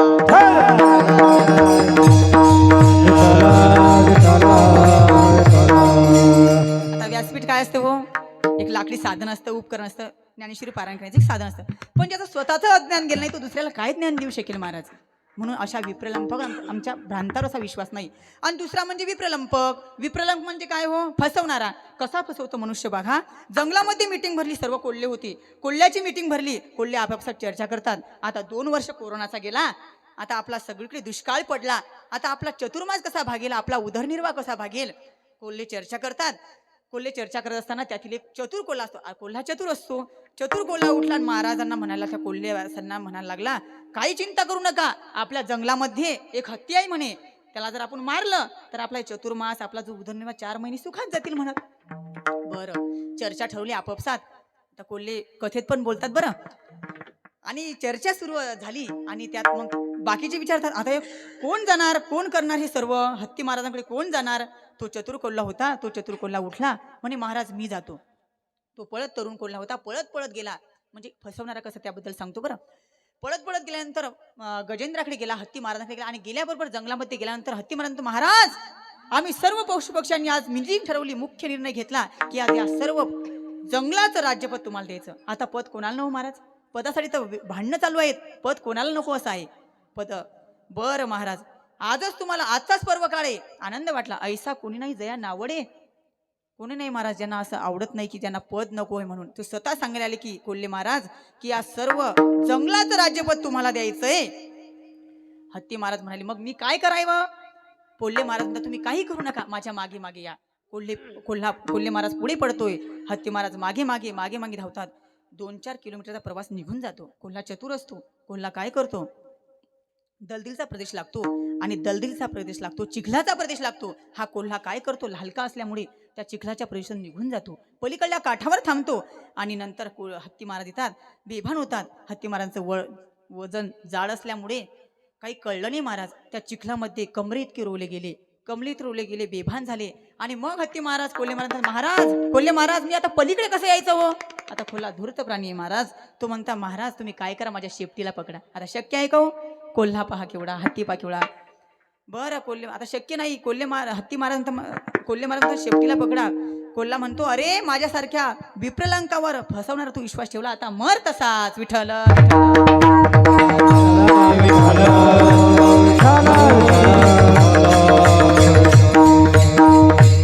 म्हणजे अशा विप्रलंपक आहेत ना, असे जे फसवणारे जे माणसं आहेत ना, त्यांच्यावरती आमचा विश्वास नाही तर आमचा विश्वास कोणता आहे? कोणावरती येतो आमचा विश्वास? संतांच्या पायावरती आहे. संतांच्या पायी हा माझा विश्वास. किती निष्ठा पाहिजे हो? शास्त्र म्हणेल ती सांडावी, ते राज्यही तृण मानावे, जे घेऊन म्हणावे विषय विरुद्ध ऐशा वैदिक निष्ठा. इतकी निष्ठा ज्ञानोबा वर्णन करत ज्ञानेश्वरीमध्ये 16व्या अध्यायात. शास्त्र म्हणेल ते सांडावे. शास्त्राने सांगितलं ना विष घ्या, तर आपण घेतलं पाहिजे. ते आपला नाही घडेल तरी घेतलं पाहिजे, कारण शास्त्र सांगते. शास्त्रावर आपला विश्वास पाहिजे, संतांवरती आपला विश्वास पाहिजे. बघा संतांवर किती विश्वास पाहिजे. एक राजा होता आणि धर्मनिष्ठ राजा होता. प्रधान आणि धर्मनिष्ठ राजा असल्यामुळे प्रजेसाठी पाणी नव्हतं, सगळीकडे दुष्काळ पडलेला होता. त्या राजाने काय ठरवलं, या प्रजेसाठी एक तलाव खोदायचा. तलाव खोदकाम चालू होतं, 5-6 महिने खोदकाम चालू होतं, पण त्या तलावाला काही पाणी लागलं नाही. पाणी लागल्याने नाही राजा हताश झाला. आणि एक वेळ राजा आणि प्रधानजी, आता राजाने हे प्रधानजी मला वाटतं हे फक्त या कीर्तनकारांसाठी हे त्यासाठी दिलेले आहेत का काय माहिती.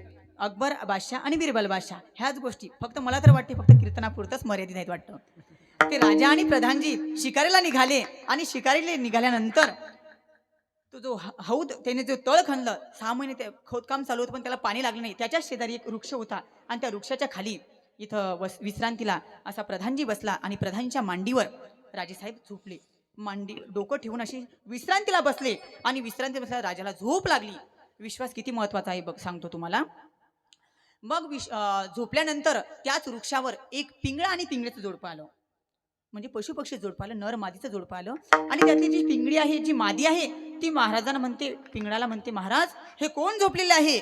तेव्हा तो पिंगळा आहे त्यातील तो नर म्हणतो, ऐका म्हणे देवी, हे आपले या राजाचे धर्मनिष्ठ राजे साहेब अशी या प्रधानजीच्या मांडीवर विश्रांतीला अशी डोकं ठेवून झोपलेले आहेत. बरं मग हे काय खणलेलं आहे हो? आता बायकांना प्रश्न विचारायचा, प्रश्न इतके प्रश्न विचारतात, इतके प्रश्न की माणसाचं डोकं क्रॅक होऊन जातं. ते रागाच्या भरात सांगतात, जाय तिकडे, काय करायचं तर करून घे, असं रागाच्या भरात बोलतात. काही काही माणसं, बोलू नका इथले माणसं नाही बरं कसे, तिकडलं सांगतो. मग काय तरी ते तो धर्मनिष्ठ असल्यामुळे तो पती म्हणतो, ऐका म्हणे देवी, हा हौद खणलेला आहे, हा तलाव खणलेला आहे. बरं मग पाणी का लागलं नाही? आता लहान लेकरांनी प्रश्न विचारतात काही काही बाया, मग पाणी का लागलं नाही? तसं नाही, ऐका म्हणे देवी, हे जे राजेसाई झोपलेले आहेत ना, यांचं मांस टाकून यांचं रक्त जोपर्यंत या तलावामध्ये सांडल्या जात नाही तोपर्यंत या तलावाला पाणी लागत नाही. बघा काय काय महाराज, या राजाचं मस्तक धडावेगळं केल्याशिवाय या हौदाला, या तळाला पाणी लागणार नाही. बरं तुम्ही सांगता या महाराजांचं धड वेगळं करून यातील रक्त तळावर सांगल्या पाणी लागेल. बरं हा राजा मेल्यानंतर या तळाला पाणी लागून काय उपयोग? ती मादी म्हणते, ऐका तसं नाही म्हणते देवी, इथून जो हा वृक्ष आहे ना, या वृक्षापासून जो 4 नंबरचा वृक्ष आहे ना, त्या 4 नंबरच्या वृक्षाचे जर पाणी आपण तोडून आणले आणि राजाला जर त्या मानेला लावलं तर राजा पुन्हा पहिल्यासारखा जिवंत होईल. विश्वास बसतो. हे सर्व ही जी हकीकत आहे, आता गोष्टीमध्ये सर्वच तुम्ही समजून घ्यायचं. चालतात लवकरात लवकर होते आणि जे पशुपक्षी ते पण बोलतात. आता या जे बोलण्याची भाषा आहे या पिंगळा आणि पिंगळीची, हे सर्व प्रधानजी ऐकत असतो. प्रधानजी भाषा अवगत असते. प्रधानजी काय करतो, स्वतः प्रथमतः आपण उठतो आणि त्या काय करतो, स्वतः आपलं बोट कापतो. बोट कापल्यानंतर रक्त वाहू लागतो, स्वतःचं बोट पहिलं कापतो आणि बोट कापल्यानंतर रक्त वाहू लागतं. रक्त वाहल्यानंतर आता पिंगळाने सांगितलंय त्या वृक्षाचे पाणी आणायचे. हा प्रधानजी काय करतो, त्या वृक्षाकडे जातो आणि त्या वृक्षाचे जे पाणी आणतो आपल्या बोटाला लावतो. बोट पहिल्यासारखं ठीक होतं. विश्वास बसतो. विश्वासाबद्दल सांगतो बरं. विश्वास बसल्यानंतर मग आता पिंगळाने सांगितलंय, जोपर्यंत या राजाचं धड मस्तका वेगळे धड केल्यानंतर जोपर्यंत या रक्त या तलावामध्ये सांडत नाही तोपर्यंत तळाला पाणी लागत नाही. हा राजा काय करतो, हा प्रधानजी काय करतो, थोडं मागं पुढे होतं समजून घ्या. हा प्रधानजी काय करतो, तर राजा झोपलेला असतो आणि झोपलेला असल्यानंतर हा काय करतो, त्याच्या छातीवर बसतो. छातीवर बसल्यानंतर तलवार काढतो. तलवार काढणार, मारणार. इतक्यात राजेसाहेबला जाग येते. राजेसाहेब फक्त डोळे उघडतात आणि म्हणतात, आपला सेवक आपल्या छातीवरती बसून तलवार मारतोय, आपला जीव घेतोय. राजेसाहेब काहीच बोलत नाही, शांत बसून राहतात, डोळे मिटून घेतात. प्रधानजी तलवार काढतो, तलवार उघडतो. जे काही ते रक्त आहे ते तलावामध्ये सांडल्या जाते. थोड्या दिवसानं त्याला पाणी पण लागतं. आणि ते जे पाणी आहे ते पाणी आणल्यानंतर लावल्यानंतर पाणी लावल्यानंतर राजा पहिल्यासारखा ठीक होतो. काही 5-6 महिन्याचा काळ निघून जातो आणि राजेसाहेब अशी शिकारीला निघाले असतात. तेव्हा प्रधानजीला रावत नाही. प्रधानजी म्हणतो, महाराज, मी 5-6 महिन्याच्या पूर्वी तुमच्या छातीवर बसलो, तलवार उगारली, तलवार मारली, पण तुम्ही शांत बसले, काहीच बोलले नाही. तेव्हा त्या राजाचं गोड उदाहरण आहे, ऐका. तो राजेसाहेब म्हणतात, प्रधानजी, तू माझ्या मानेवरती बसला, तलवार जरी उगारली तर मला पूर्ण विश्वास आहे त्या तलवार मारण्यामागे माझं कल्याणच आहे. विठ्ठल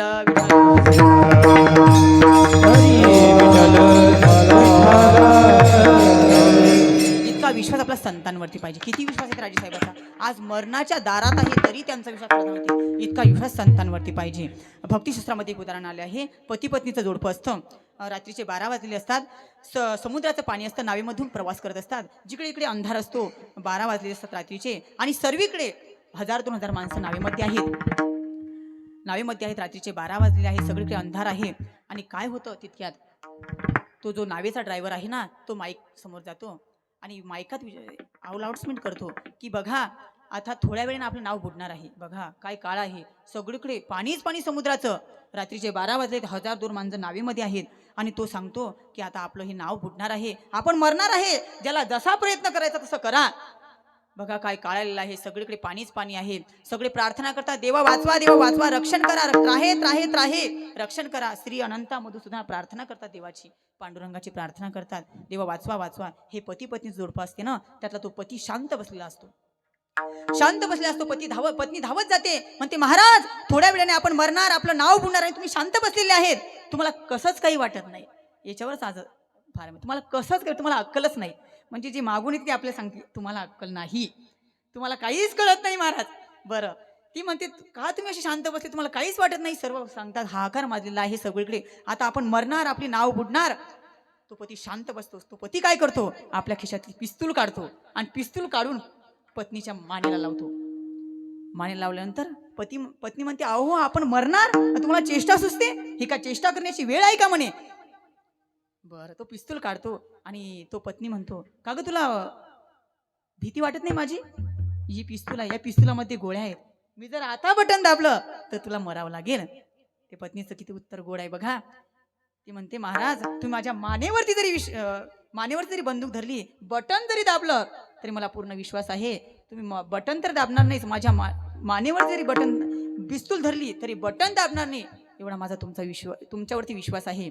आता बघा त्या पतीचं किती गुड उत्तर आहे. तो म्हणतो, तुला वाटतं ना मी तुझ्या मानेवरती बंदूक धरली, बटन दाबणार नाही, तथा माझा देवावरती विश्वास आहे. नाव पाण्यात जरी बुडाली तरी पांडुरंग माझं रक्षण करणार आहे. विठ्ठल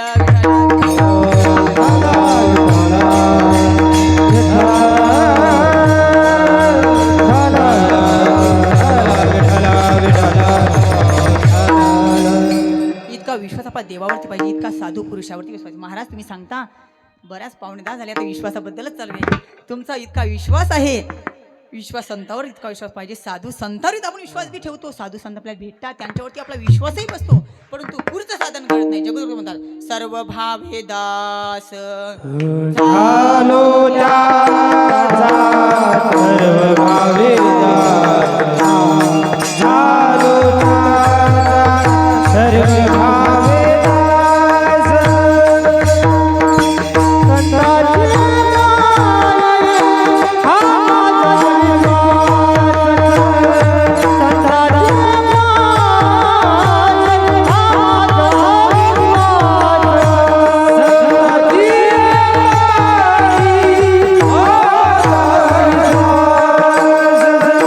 संतांची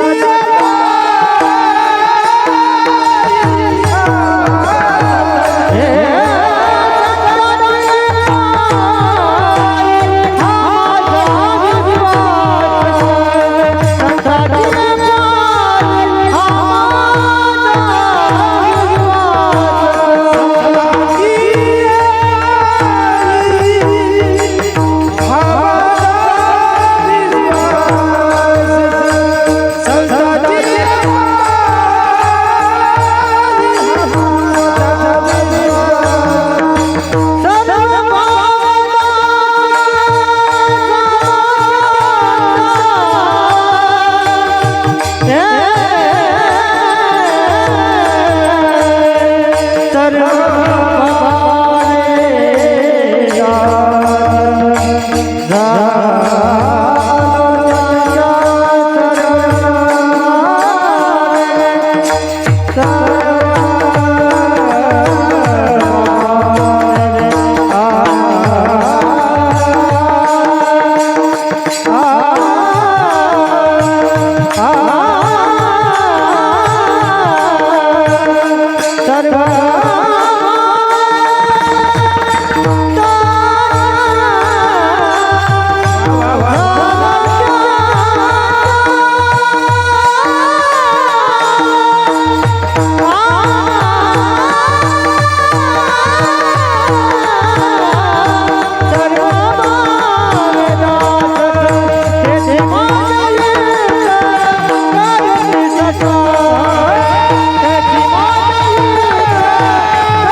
तुकोबारा म्हणतात सर्व भावे दास झालो म्हणतात. महाराज संतांच्या पाठीवर सर्व भावाने त्यांचं दास व्हावं लागतं, सर्व भावाने त्यांचा दास होतो. परंतु साधू महात्मे भेटतात त्यांच्या पाठीवर सरतो, परंतु त्यांची सेवा आपल्याकडून घडत नाही. म्हणून ज्ञानोबाराय वर्णन करतात 4थ्या अध्यायात, तनुमनी जीवे शरणाशी लागावे, अगर्वता करावे दास्य सकळ, जे ज्ञानाचा कुरुठा तिथे सेवा हा दारवंठा.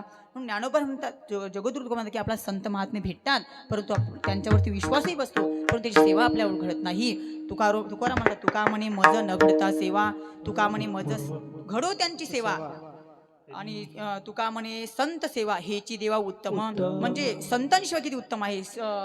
अध्यायामध्ये सुद्धा जगद्गुरु तुकोबारा 4थ्या अध्यायात सांगतात तद्विद्धी प्रणिपातेन परिप्रश्नेन सेवया उपदेशन्ते ज्ञानम ज्ञानिनस्तत्वदर्शिन. संतांची सेवा कशी करायची हे अभंगातून सांगतात. म्हणजे त्यांचं दास्यत्व कसं स्वीकारायचं बघा. कल्याण स्वामी एक नाथ महाराज, म्हणजे नाथ महाराज जे आहेत ना ते पहिलेच आधी ज्ञानोबारायांचे जे ज्ञानोबार आहेत हे नाथ महाराजांच्या रूपाने जन्माला आले बघा. वंशज आहेत ज्ञानोबार आहे हे नाथ महाराजांच्या रूपाने जन्माला आहे. आणि जे आचार्योपासन हे छोटंसं पद आहे 13व्या अध्यायात सांगितलेलं आहे. आचार्योपासन जे पद आहे त्या पदावर ज्ञानोबारायांनी 100 रुपये खर्च केले की आपण दास्यत्व कसं स्वीकार करायचं, आपण संतांची सेवा कशी करायची. परंतु ज्ञानोबारायाने प्रत्यक्ष निवृत्तीनाथांची सेवा घडली नाही. म्हणून तेच ज्ञानोबाराय भानुदासाची कुडी महाविष्णूचा अवतार, क्षेत्र परिष्ठा नांदे गोदावरी तीर. म्हणून तेच ज्ञानोबाराय पैठणचे असले शांतीब्रह्म एकनाथ महाराज यांच्या रूपाने प्रगट झाले. आणि त्या काही ज्या आचार्योपासन पद आहे ना त्या पदावरती ज्या ओळ्या आहेत त्याची जी सेवा आहे ती संत एकनाथ महाराजांनी नाथ महाराज जनार्दन स्वामीची सेवा केली. किती सेवा केली तुम्हाला सांगतो. प्रातः समयी नाथ महाराजांनी उठावं आणि उठल्यानंतर स्वामीजी उठायच्या अगोदर उठायचं आणि उठल्यानंतर स्नान करून घ्यायचं. स्नान करून गेल्यानंतर जनार्दन स्वामी उठल्यानंतर त्यांना बहिर्दिशेसाठी पाणी द्यायचं. पाणी दिल्यानंतर बहिर्दिशेहून आल्यानंतर त्यांना हात धुण्यासाठी मृत्तिका द्यायची. नंतर हातपाय धुण्यासाठी पाणी द्यायचं. त्यांच्यासाठी आंघोळीसाठी गरम पाणी, सेवा कशी करायची सांगतो तुम्हाला. आणि नंतर गरम पाणी ठेवायचं. जे काही दत्तात्रयाची भांडी असतील, जे काही साहित्य असेल ती घासून स्वच्छ ठेवायची. जो मठ आहे स्वामीजींचा तो झाडून काढायचा. नैवेद्य स्वतः तयार करायचा आणि रात्रीच्या समयाला स्वामीजींच्या पायाचं सेवन करायचं, म्हणजे पायाची सेवा करायची. इतकी सेवा नाथ महाराज करत. किती सेवा महत्वाची करते आता ऐका. इतकी सेवा महत्वाची करत, एक सेवा महत्वाची करत होते. ज्या दिशेला जनार्दन स्वामी बहिर्दिशेला जायचे ना त्या बहिर्दिशेची जागा नाथ महाराज स्वतः झाडून काढायची. नुसती झाडून काढायची नाही तर ती धुवून शेणाने सारवून काढायची. नुसती सारवून काढली त्यावर रांगोळी काढते. बघा किती कठीण आहे महाराज. बहिर्दिशेला जायला आपल्याला तर किळस येते महाराज. म्हणजे इतकी सेवा नाथ महाराज करत होते. जनार्दन स्वामी आले. जनार्दन स्वामी म्हणाले एवढी सेवा कोण करतं. बाकीचे सेवक म्हणाले आम्ही नाही करत. जनार्दन स्वामींना कळालं एवढी सेवा एकटे बाल एकनाथ करतात. सोपं नाही महाराज. बहिर्दिशेची जागा झाडून काढणं, नुसती झाडून नाही स्वच्छ करून धुवून साफ करणं, शेणाने सारून काढणं नाही, नुसतं शेणाने सारून नाही तर रांगोळी काढणं सोपं नाही. तेव्हा जनार्दन स्वामी प्रसन्न झाले आणि प्रसन्न देऊन नाथ महाराज म्हणले नाथ महाराज आता तू खरा दत्तात्रयाचा दर्शनाचा अधिकारी झालास. विठ्ठल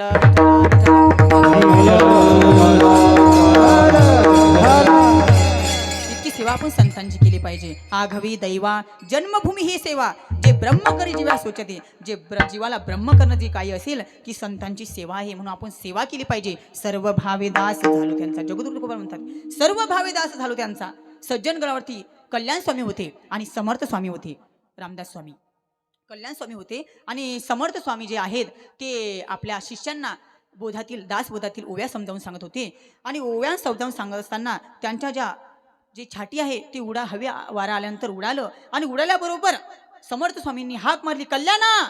शाटी उडाल्याबरोबर त्या उंच कड्यावरून, ते काही खाली गेले नाहीत पायऱ्यानं, त्या उंच कड्यावरून कल्याण स्वामींनी उडी मारली आणि जय जय रघुवीर समर्थ म्हटल्यानंतर खाली गेले. खाली उंच कड्यावरून उतरल्यानंतर उडी मारल्यानंतर जय जय रघुवीर समर्थ श्री गुरुच्या कृपेने ती नाथ महाराजही सुरक्षित राहिले आणि छाटीही सुरक्षित राहिली आणि नाथ महाराजांच्या आणि त्या कल्याण स्वामींच्या केसाला सुद्धा धक्का लागणे. एवढी सेवा आपण केली पाहिजे. विठ्ठल विठ्ठल विठ्ठल.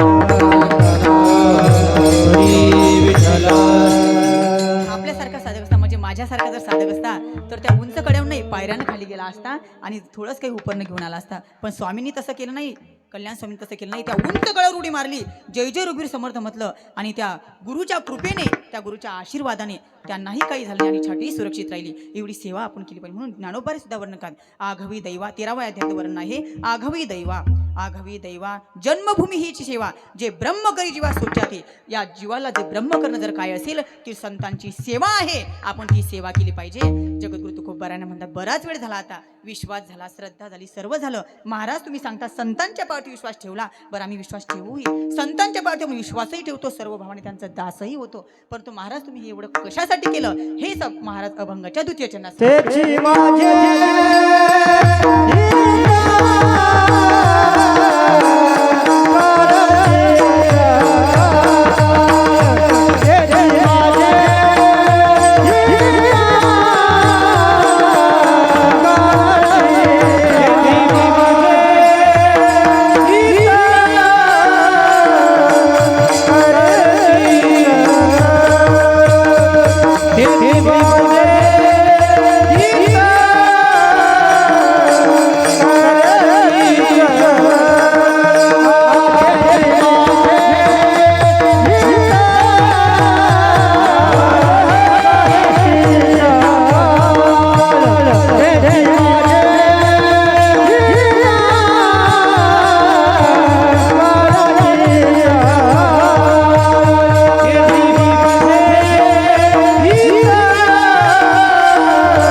माझे हित करीती सकळ, जेने हा गोपाळ कृपा करी. महाराज तुम्ही सांगता संतांच्या पाठी विश्वास ठेवला, सर्व भावाने त्यांचं दास झालं. तेची माझे हित करीती सकळ, तेची चकार सांगितलाय, म्हणजे तेची फक्त तेच संत महात्मे आपलं हित करू शकतात. इतरत्र कोणीही करू शकत नाही. इतरत्र फक्त दोनच असे आहेत ते आपलं हित करू शकतात. एक शास्त्र आहे आणि दुसरं म्हणजे श्रुती आहे आणि एक म्हणजे संत आहेत. हे संत महात्मे आपलं हित करू शकतात. बघा आम्ही 4 वर्ष आळंदीकडले काढले आणि त्या गुरुची सेवा जी आपल्या हातून घडली तीच आपल्याला फळाला आली आणि थोडंसं काही त्यांच्यावर 4 वर्ष जी शिकण्याचा योग आला तेच ग्रहण करून तुमच्या मांडण्याचा प्रयत्न इथं मी करतोय. म्हणजे 4 वर्षात आपण काय शिकलो इथं महत्त्वाचं आहे. सेवेला महत्त्व आहे. आमचे मोठे माऊली सांगत असतात महाराज गोपाळ महाराज सांगतात की सेवेचं पाऊल महाराजांचं अभ्यासाचं पाऊल आहे ना ते एक मागं राहिलं चालते, पण सेवेचं पाऊल पुढे पाहिजे. फक्त सेवा करायची. गावोबानं काय केलं हो? गावोबा महाराज जेव्हा नाथ महाराज सांगत होते, भागवत हे सांगत होते, नाथ भागवत सांगत होते, तेव्हा गावोबा काय करत होते? गावोबा फक्त काही नाही, महाराज पुरणपोळी खायची, आपलं जाऊन झोपायची. यानंतर पुरणपोळी खायची, जेवण झोपायचे. पण जेव्हा त्यांचा निर्वाणीचा प्रवळ काळ आला नाथ महाराजांचा, तेव्हा जे पुढचं जे भागवत आहे ना ते गावोबांनी लिहिलं. गावोबा तर काही करत नव्हते म्हणत. आणि आता जर ते भागवत पाहिलं, नाथ भागवत जर पाहिलं, तर नाथ महाराजांनी कोणतं लिहिलं आहे आणि गावोबांना कोणतं लिहिले यात थोडासा सुद्धा प्रश्न सांगता येईल. पण नाथ महाराज त्यांनी सेवा नाही केली महाराज, फक्त तिथं झोपले, तिथं फक्त जेवण पुरणपोळी खाल्ली तरी त्यांना ते फळ मिळालं. कारण संतांच्या सेवेमध्ये जर गेलं ना तर आपल्याला फळ मिळत असते. आता 4 वर्ष आपण आळंदीमध्ये काढले आणि संतांची सेवा आपल्या हातून घडली, एवढी नाही घडली, पण जेवढी होती मनापासून केली ती फळ आपल्याला इथं उपयोगाला येत असते. म्हणून संतांची सेवा इतकी महत्त्वाची आहे जीवनामध्ये. फक्त संत महात्मे आणि श्रुती माताच आपली संत महात्मे हित करू शकतात, इतरत्र कोणी करू शकत नाही. इतरत्र आईबापाला वाटतं महाराज इतर जे आपतिष्ट आहेत ते आपली सेवा, ते इतर जे आपतिष्ट आहेत त्यांना आपलं कल्याण कशात आहे, आपलं हित कशात हे माहीत नाही महाराज. मायबापे सांभाळती, लोभाकारेने पाळती, मनासारखे न होता बालकाशी मारी माथा, तुका म्हणी सांगू किती, बाप लेखा ते मारिती. सर्व असं माहीत आहे महाराज. सर्व असं माहीत आहे की त्यांना वाटतं महाराज मुलांचं कल्याण व्हावं, आई वडिलांना वाटतं मुलांचं कल्याण व्हावं, परंतु आपलं हित कशात आहे हे फक्त संत महात्मे सांगतात आहात. पहिला गुरु जर कसे असेल की आपली आई असते महाराज.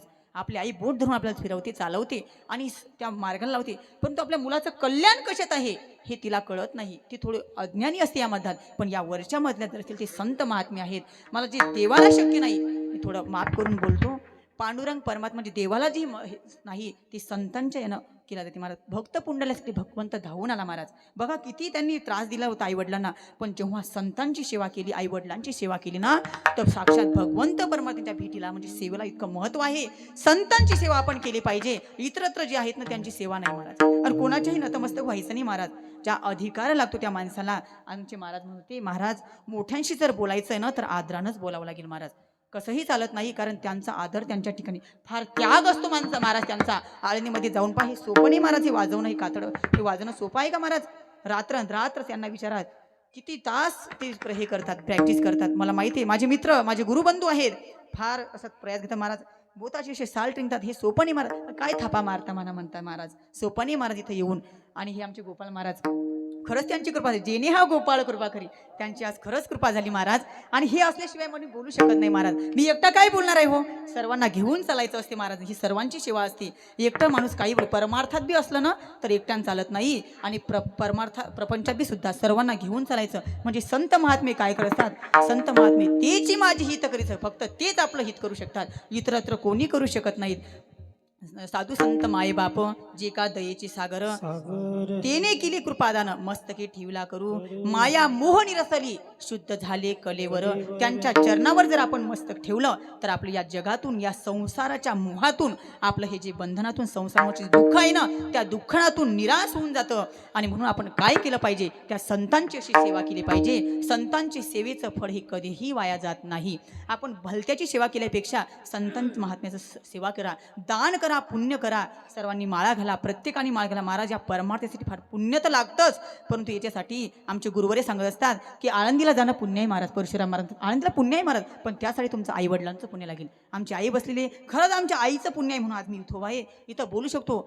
मागचा काळ असा आला तर सर्वांना परिचित आहे, पण असा काळ कोरोनाचा आला तर या कोरोनात महाराज काहीनं माळी काढून टाकल्या हो, माळा काढून टाकल्या. बघा अहो, हे लोकायला दाखवण्यासाठी आपण परमार्थ करायचा नसतो, माळा काढून टाकल्या. आणि काही जे त्यांचं उदाहरण, आपण त्यांच्याबद्दल निंदा नाही करायची, पण परमार्थ एकदा माळ घातली ना महाराज, एकदा त्यांचं झालं ना महाराज. हे मंगळसूत्र आहे, बाई हे मंगळसूत्र घालतं, कधी ना कधीचा पती जातो, ते मंगळसूत्र थोडं अविनाशी. पण ही जी माळ आहे तुळशी माळ, या आपण आंघोळ केल्यानंतर हे तुळशीचं पत्र आपल्या सर्व अंगावरून वाळल्यानंतर म्हणजे एक स्नान आपलं घडतं महाराज.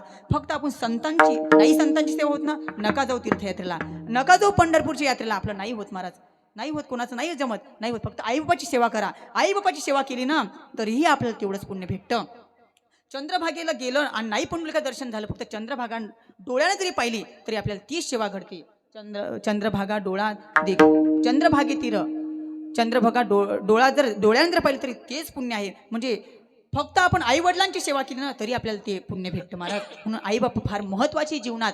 म्हणतात काही लोक सांगतात आई बाप महत्व. अरे आई बापानं जन्म दिला, आई बापानं दिला म्हणून आपण इथं आहे, आपण तिथं आहे, आनंदित आहे. आई बाप आपले राब राब कष्ट करतात उन्हात अनात. आजही आमचे वडील, आमची आई असेल सांगतात अरे जा बिंदास राहा. आज आपलं वय आहे का महाराज शिक्षणाचं? माझं वय हो निघून म्हणजे माझी शाळा झालेली आहे, सर्व कॉलेज झालेलं आहे. नंतर मी आळंदीला गेल्यानंतर शिक्षण घेतलं. पण आज मी वडिलांना म्हणत असतो, वडील पप्पा बाबांना म्हणत असतो की आमचं वय आहे की आम्हाला कमावून द्यायचं, पण तुम्ही आज करता. अरे जाय म्हणतात, परमार्थात गेला ना तुझ्यासाठी काही रे काही.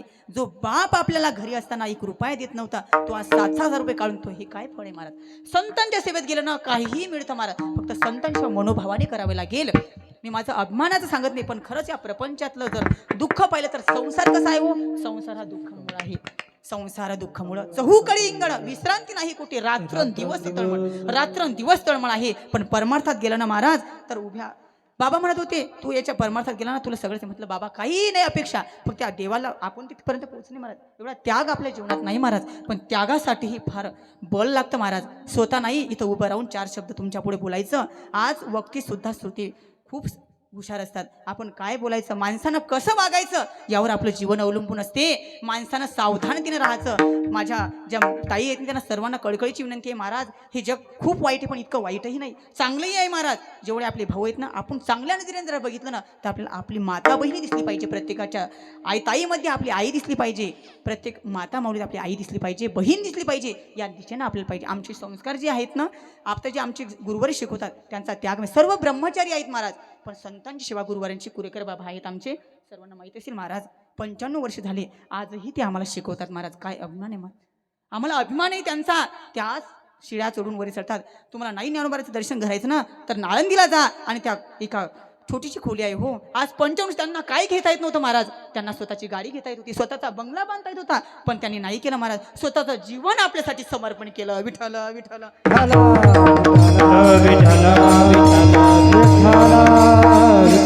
इतकी सेवा, आणखीन काय पुण्य पाहिजे हो. या परमार्थात तुम्ही गेला ना तुम्हाला काही नाही. और आम्हाला म्हणता ना पुण्य करतो आपल्याला भेटत नाही, आपल्याला फळ भेटत. अहो भेटते कोणताही, ते म्हणतात ना इंग्रजी इंतजार का फल मिठा होत आहे. प्रत्येक गोष्टीसाठी काहीतरी समय लागतो ना हो. हां लगेच कोणतं भेटत नसते, पण त्यासाठी पुण्य लागतं महाराज. मी तर अभिमानाने सांगितलं, पण आमचं काहीतरी पुण्य असेल म्हणून त्या गुरुवारांच्या बसून आमची सेवा करण्याची 95 वर्ष. आताही गेलो ना बाबा म्हणतात ते टावेल घ्या, हे काहीतरी म्हणतात. बाबा झाली का तुमची संस्था? हो 4 वर्ष झाली बाबा. बरं काय करता मग आता? एखाद्या जर साधक जर गेला परशुराम सारखे की महाराज काही नाही शिक्षण झालं आता लग्न करतो. वा लग्न करा, लग्न करणं चांगलं आहे. नाथ महाराजांनी लग्न केलं, सगळ्या संतांनी नाही केलं, पण नाथ महाराज वा संसार करणं चांगलं, संसार करून परमार्थ करा. एखादा गेला महाराज आम्ही गाथापाठ करतो. वा चांगले गाथापाठ. आमचे गुरुवार काही सांगतात, काही म्हणा ज्ञानेश्वरी पाठ करू. हो ज्ञानेश्वरी पाठ करा, चांगलं असते ज्ञानेश्वरी. मी म्हटलं बाबा मी आता ज्ञानेश्वरीचे चिंतन थोडं ऐकतो, आणि 4 वर्ष सुटले. आणि मग काय करता तुम्ही आता? मी आता ज्ञानेश्वरी थोडंसं पारायण चालू आहे, पारायण करतो, आणि थोडे कार्यक्रम बी असं गावाकडे असले तर वा चांगले. काही जा महाराज, काहीच नाही, काही होच आहे. कारण त्यांना जन्मच त्यांचा यासाठी झालेला आहे हो महाराज. सगळा त्याग जीवनाचा केला, परमार्थावर पाणी व्हायला आपल्यासाठी त्यांनी वाहिलं महाराज. आयुष्यभर त्यांनी 95 वर्ष अशी कडक स्थापना ही केली. आणि कधी अजूनही पाठ ते आमच्याकडे स्वतः एकटे चढतात पायऱ्यावर आणि आमचा पाठ घेतात. त्यांच्यासोबत पाठण्याचा भाग मिळाला. आम्ही पुण्य समजतो, भाग्यवान समजतो. कारण भाग्याचा उदय तेही जोडी संत पाय, संत पाय. आणि उजळलेले भाग्य अवघी चिंता मारली, त्यांच्याजवळ त्यांच्या चरणावर विश्वास ठेवला संतांच्यावर. पण तेच संत आपले महात्मे हित करू शकतात, इतरत्र कोण नाही करत महाराज. म्हणून आपण मायबापाची सेवा अनन्य भावाने केली पाहिजे महाराज. आजकाल हे बघा, हे कसे आज तुमच्याच गावचे आहेत ना महाराज. बघा मला खूप छान वाटलं हो. फारच असेच आम्ही, आता आम्हाला जर वाटत होतं आम्ही थोडं जास्त लेट वयामध्ये परमार्थ आलो, पण यांच्यासारखे जर असतं ना परमार्थचं काय ज्ञान असते, जीवन काय असते, हे आळंदीला गेल्यावर कळतं महाराज. घरी काही नाही हो, घरन दारण बकऱ्यान बायकान पोरं याच्यातच तर जीवन गेलं महाराज, त्याच्याशिवाय दुसरं काही नाही. पण तुम्ही आळंदीला एक दिवस जा. काय म्हणता, आम्ही जातो पंढरपूरला, जाऊ ना पुढच्या वर्षी जाऊ. मोठ्या मुलीचं लग्न झाली जाऊ. बरं मोठ्या मुलीचं लग्न होते, 3 मुली असतात. बरं जाऊ. तिचं झालं नाही, तिचं बाळांपण येते. म्हणतात तिचं बाळांपण झालं लगेच अहो पुढच्या वर्षी तुमच्या सोबतच, थंडी असो का काही असो तुमच्या बरं नाही येत होतो. चाला नाही यावर्षी नाही, दुसऱ्या मुलीचं लग्न. बरं दुसऱ्या मुलीचं लग्न नंतर येसाल ना? हो येऊ. बरं ते होत नाही, तिसरं असंच करत जाते महाराज. अख्खं आयुष्य जाते पण पंढरपूरला जात नाही. शेवटी म्हातारे होतात महाराज, असे बसतात याच्या पायऱ्यावर. मग बाबा चाला ना आता. अहो आता चालणंच होत नाही हो. नातवाचं एकदा तोंड पाहतो. अहो काय नातवाचं तोंड पाह, त्या पांडुरंगाचं तोंड पाय. विठाला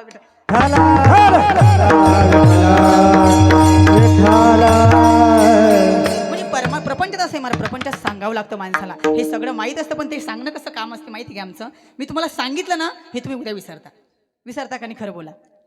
हे विसरतात आज नाही उद्या विसरतात. ती विसरतात म्हणून आमच्या कीर्तनकाराचं बरं चालू आहे महाराज. ते विसरतात हे तर ऐकलं होतं पण ती कधी आठवते घरी गेल्यावर. कोणता अभंग घेतला होता? अभंग असते का कीर्तनात?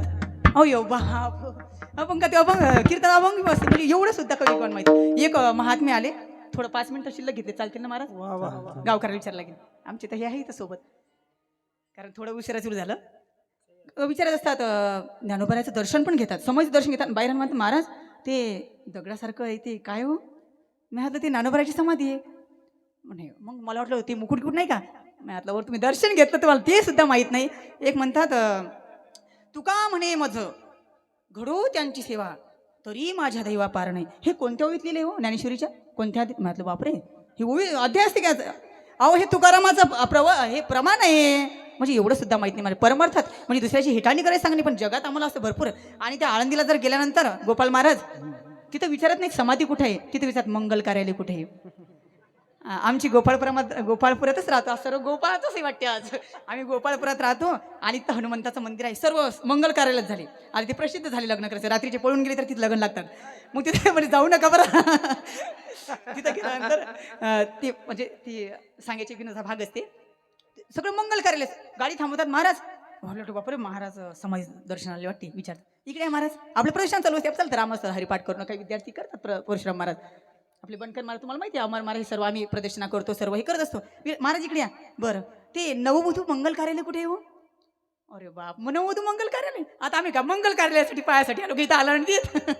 बरं मंगल कार्यालय काय आपल्याला माहिती महाराज हे विचारतं मला. समाधी कुठे ज्ञानोबाराची हे त्यांना कळेल म्हणजे आळंदीत जाऊन बी त्यांना त्याचं महत्व कळत नाही तर गावाकडे काय कळेल. विठ्ठल विठ्ठल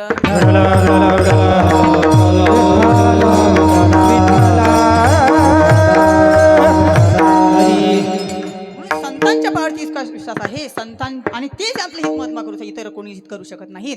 आता तुम्ही संतांच्या पावरती विश्वास ठेवला सर्व भावाने त्यांचं दास झालं. ते संत महात्मे तुमचं हित करू लागले आणि त्यांचं हित जर आपण त्यांना हित केलं तर हे काय करतात पर संत महात्मे तर सर्व भावे दास झालं त्यांचा. तेची माझी हित करीत जेणे हा गोपाळ कृपा करे विठोबा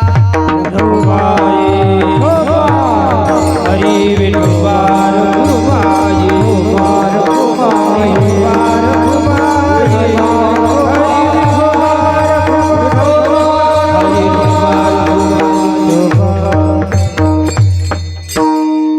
जगद्गुरु तुकोबा म्हणतात की तेची माझे हित करी ती सखड जेणे हा गोपाळ कृपा करी. साधक साधना करतो बरेच प्रबंध येतात. भूत प्रतिबंध आहे भावे प्रतिबंध आहे वर्तमान प्रतिबंध आहे. साधक साधना करत असतो सकाळी उठून सकाळी उठल्याबरोबर स्नान करा. सकाळी 4 वाजता उठा कोणी 4-3 वाजता उठते. सकाळी उठून स्नान करा प्रदक्षिणा करा. काय कष्ट आहेत महाराज सहन करा. थंडीचे दिवस आहेत तिथं काही गरम पाण्याची सोय नसते. थंड पाण्याने आंघोळ करा. बरंच असे प्रयत्न येतात. नंतर भागवत प्रवचन नंतर संध्याकाळी हरिपाठ संध्याकाळी नंतर कीर्तन जागरण असं करून काय होतं महाराज थकतो.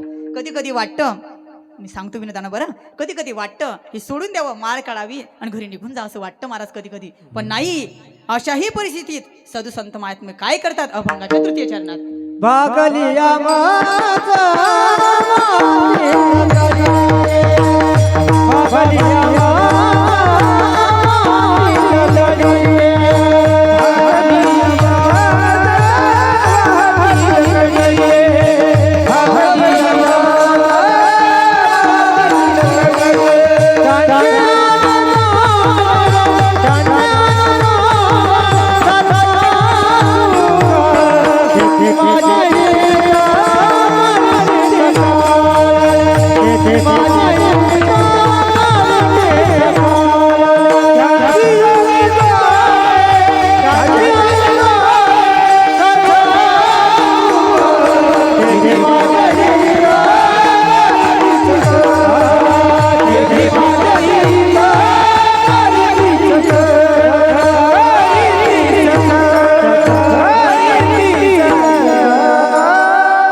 माझा मज वाहातील कडे आणि त्यांची आणि जोडे सर्व सुख. भागलिया मज वाहातील कडे म्हणजे भागलिया म्हणजे वाहातील कडे म्हणजे एखादा साधक जर थकला एवढं सर्व परमार्थ करू थकतीत महाराज. थोडं थकल्यानंतर हे साधक हे संत महात्मे करताना धीरतात नको धीर सोडू नको, तू साधन कर, आम्ही तुमच्या पाठीचे आहे, भिवू नकोस, मी तुझ्या पाठीचे आहे. आज सगळे स्वामी समर्थ महाराज चालू आहे, सर्वांना माहीत आहे, भिवू नकोस, मी तुझ्या पाठीचे आहे. संत महात्मे करतात, साधना कर, साधन कर, साधन कर म्हणून बळकट असे देतात. आणि त्यांच्या सोबत राहिल्याच्याने हा सर्व सुख जो परमात्मा आहे ना तो आपल्याला प्राप्त होतो. हा केवळ संतांनी प्राप्त होतो. देवते संत, देवते संत, निमित्त त्या प्रतिमा. म्हणजे संतही देव आणि देवही संत आहेत. पण देव काय करतो हो, भक्ता राखी पायापाशी, दुर्जनाशी संहारी. पण आमचे संत महात्मेच नाही, संत महात्मा जे खळांची व्यंकटी सांडो तया सत्कर मिरती वाढो. म्हणजे जे खळ आहेत ना, देव फक्त काय करतो, जे आपलाही त्यांना आपल्या ठेवतो आणि राक्षांचा संहार करतो. पण संत महात्मा असं नाही करत. संत म्हणजे जे खळ आहेत त्यांचा खळपणा नष्ट करतात. असे संत महात्मा आहेत आणि ते आपल्या जवळजवळ फिरत असतात. आणि शेवटच्या चरणात सांगतात की तुका म्हणे शेष घेईन आवडी, वचन न मुडी बोलले ते संत महात्मे. वचन शेष घेईन म्हणजे शेष म्हणजे उच्चिष्ट. उच्चिष्ट म्हणजे काय हो, त्या संत महात्म्याचं उच्चिष्ट खाणं म्हणजे उच्चिष्ट नव्हे, तर त्या संत महात्म्याने आपल्यासाठी ज्ञानेश्वरी निर्माण केली, गाथा निर्माण केली. ती गाथीचं पारायण करणं, ते आपलं ग्रहण करणं, गाथीचं जे अभंग आहे ते आपण ग्रहण करणं, तेच उच्चिष्ट आहे. तेच आपण शेष करायचं, सेवन करायचं. आणि त्यानं वचन न मोडी बोलले ते शेवटच्या सांगतात, वचन न मोडी बोललेत. आणि त्यांची ती सांगितल्याप्रमाणे आपण तसं आचरण जर केलं तर आपलं हे संत महात्मे हित करतात. म्हणून तुका म्हणे शेष घे, तुका म्हणे शेष सेविका मुनी. तुका म्हणे शेष सेविका, तुका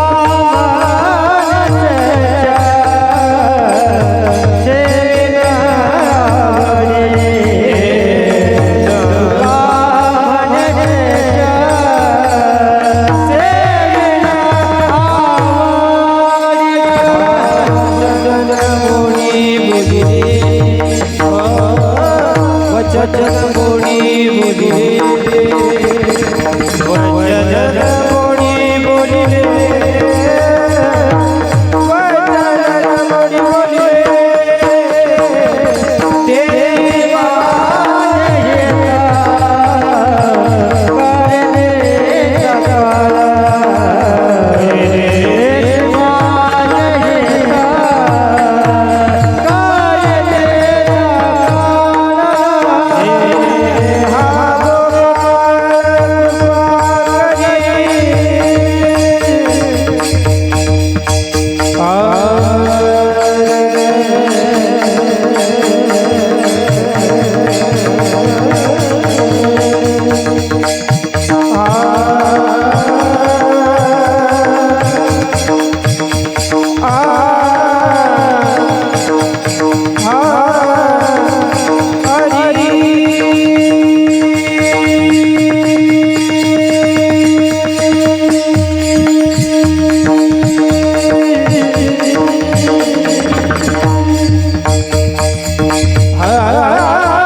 गायनाचार्य बाबा असतील, आमचे गोपाळ महाराज असतील, परशुराम महाराज, सर्वांचे असं हे सर्व प्रेमाचे माणसे आहेत महाराज. हे जे मी बोलतो ना हे फक्त बोलण्यासाठी नसते महाराज, यांच्यावर सर्व अवलंबून असते. आता मी एकटाच उभा राहिलो तर काय होते, टाळकरी नाही, गायनाचार्य म्हणजे सर्व यांच्यावर अवलंबून असते. आणि यासाठी कसरत लागते महाराज. बघा गोड असं वातावरणात इथं सेवा करण्याचा योग आला.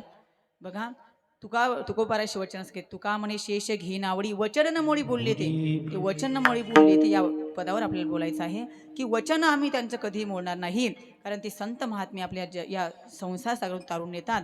म्हणून आपण काय करायचं, ज्ञानोबाराय सुद्धा वर्णन करतात की ज्ञानोबाराय म्हणतात की आपण या संसारात आलो ना तर आपण आल्यानंतर काय करायचं, एकदा तरी ज्ञानेश्वरी ही वाचलीच पाहिजे महाराज. वाचावी ज्ञानेश्वरी, डोळा पाहावे पंढरी पंढरी, म्हणजे ज्ञानोबारायांची ज्ञानेश्वरी ते सांगितलं. बघा त्या ज्ञानोबारायानं बघा छोटे ज्ञानोबाराय होते महाराज.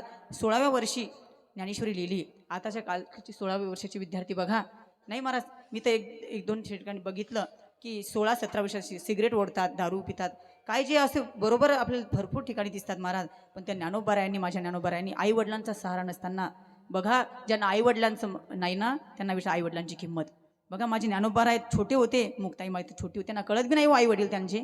नाथमार आपले निवृत्तीनाथ सोपान काका असतील, ज्ञानोबाराय पण अशा एवढ्यात. आणि एक बघा तुम्हाला एक सांगतो, मोठं जर व्हायचं असलं ना तर दुःखही सहन करावं लागेल, दुःखाची पायरी आपल्याला चढावंच लागेल महाराज, तरच श्रीमंत होता येते, तरच मोठं होते. श्रीमंत नका हो पण मोठं तरी माणसानं श्रीमंत पैशांना व्हायचं, माणसानं मनानं श्रीमंत व्हायचं, मनानं श्रीमंत व्हायचं असे आमचे ज्ञानोबाराय आहेत ना.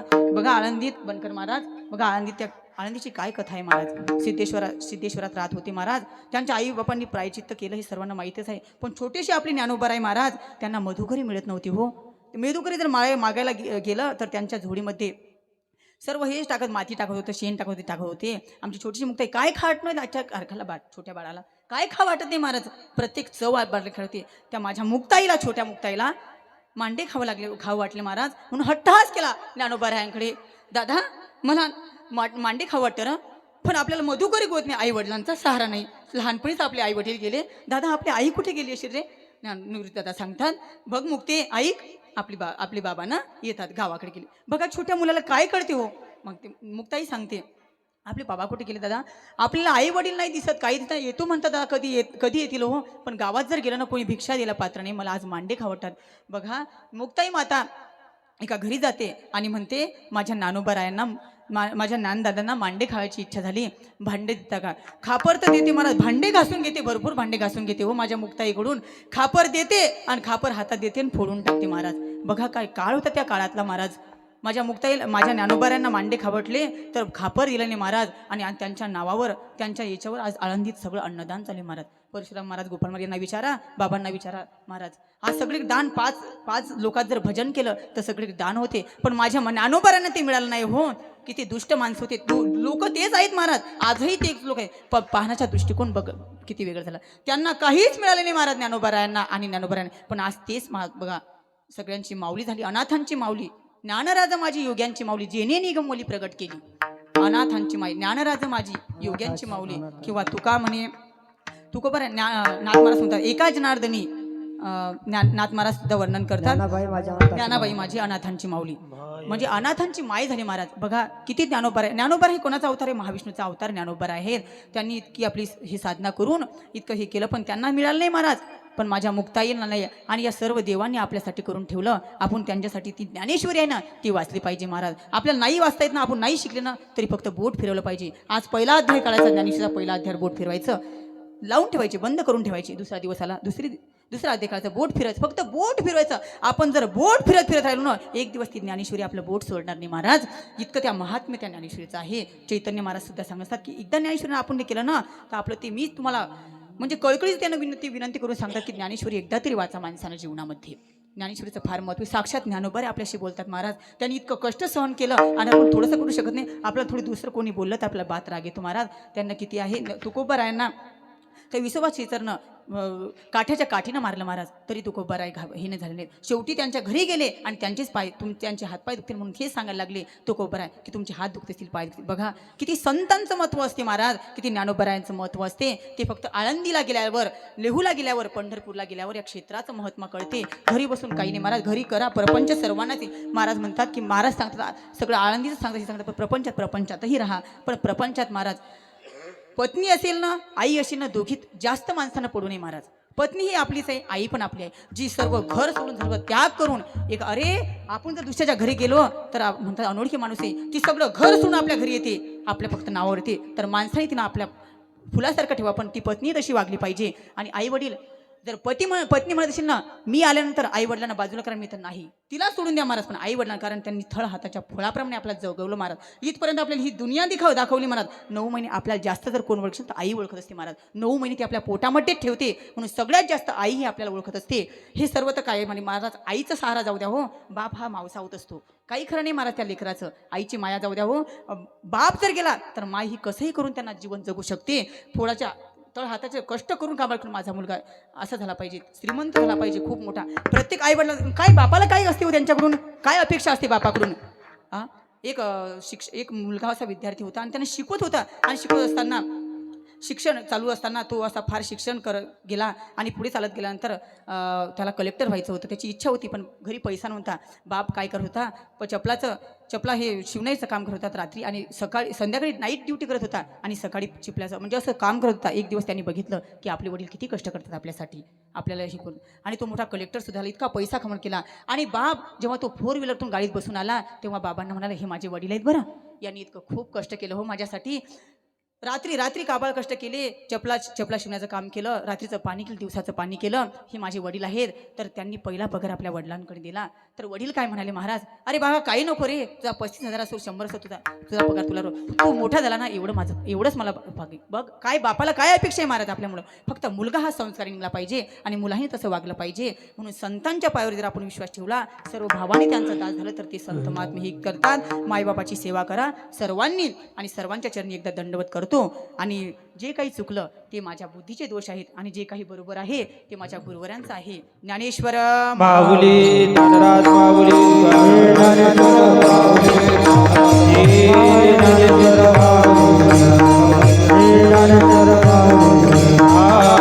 ओम गजानन नमो नमः, श्री गजानन नमो नमः, हे गजानन नमो नमः, गुरु गजानन नमो नमः.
विश्वास सर्व भावेदास झालो त्यांचा, तेची माझे हित करीती सकळ, जेणे हा गोपाळ कृपा करी भागली या मज वाहतील कडे, त्यांचे आणि जोडे सर्व सुख, तुका म्हणे शेष घेईनावडी, वचन मुळी बोलिले ते.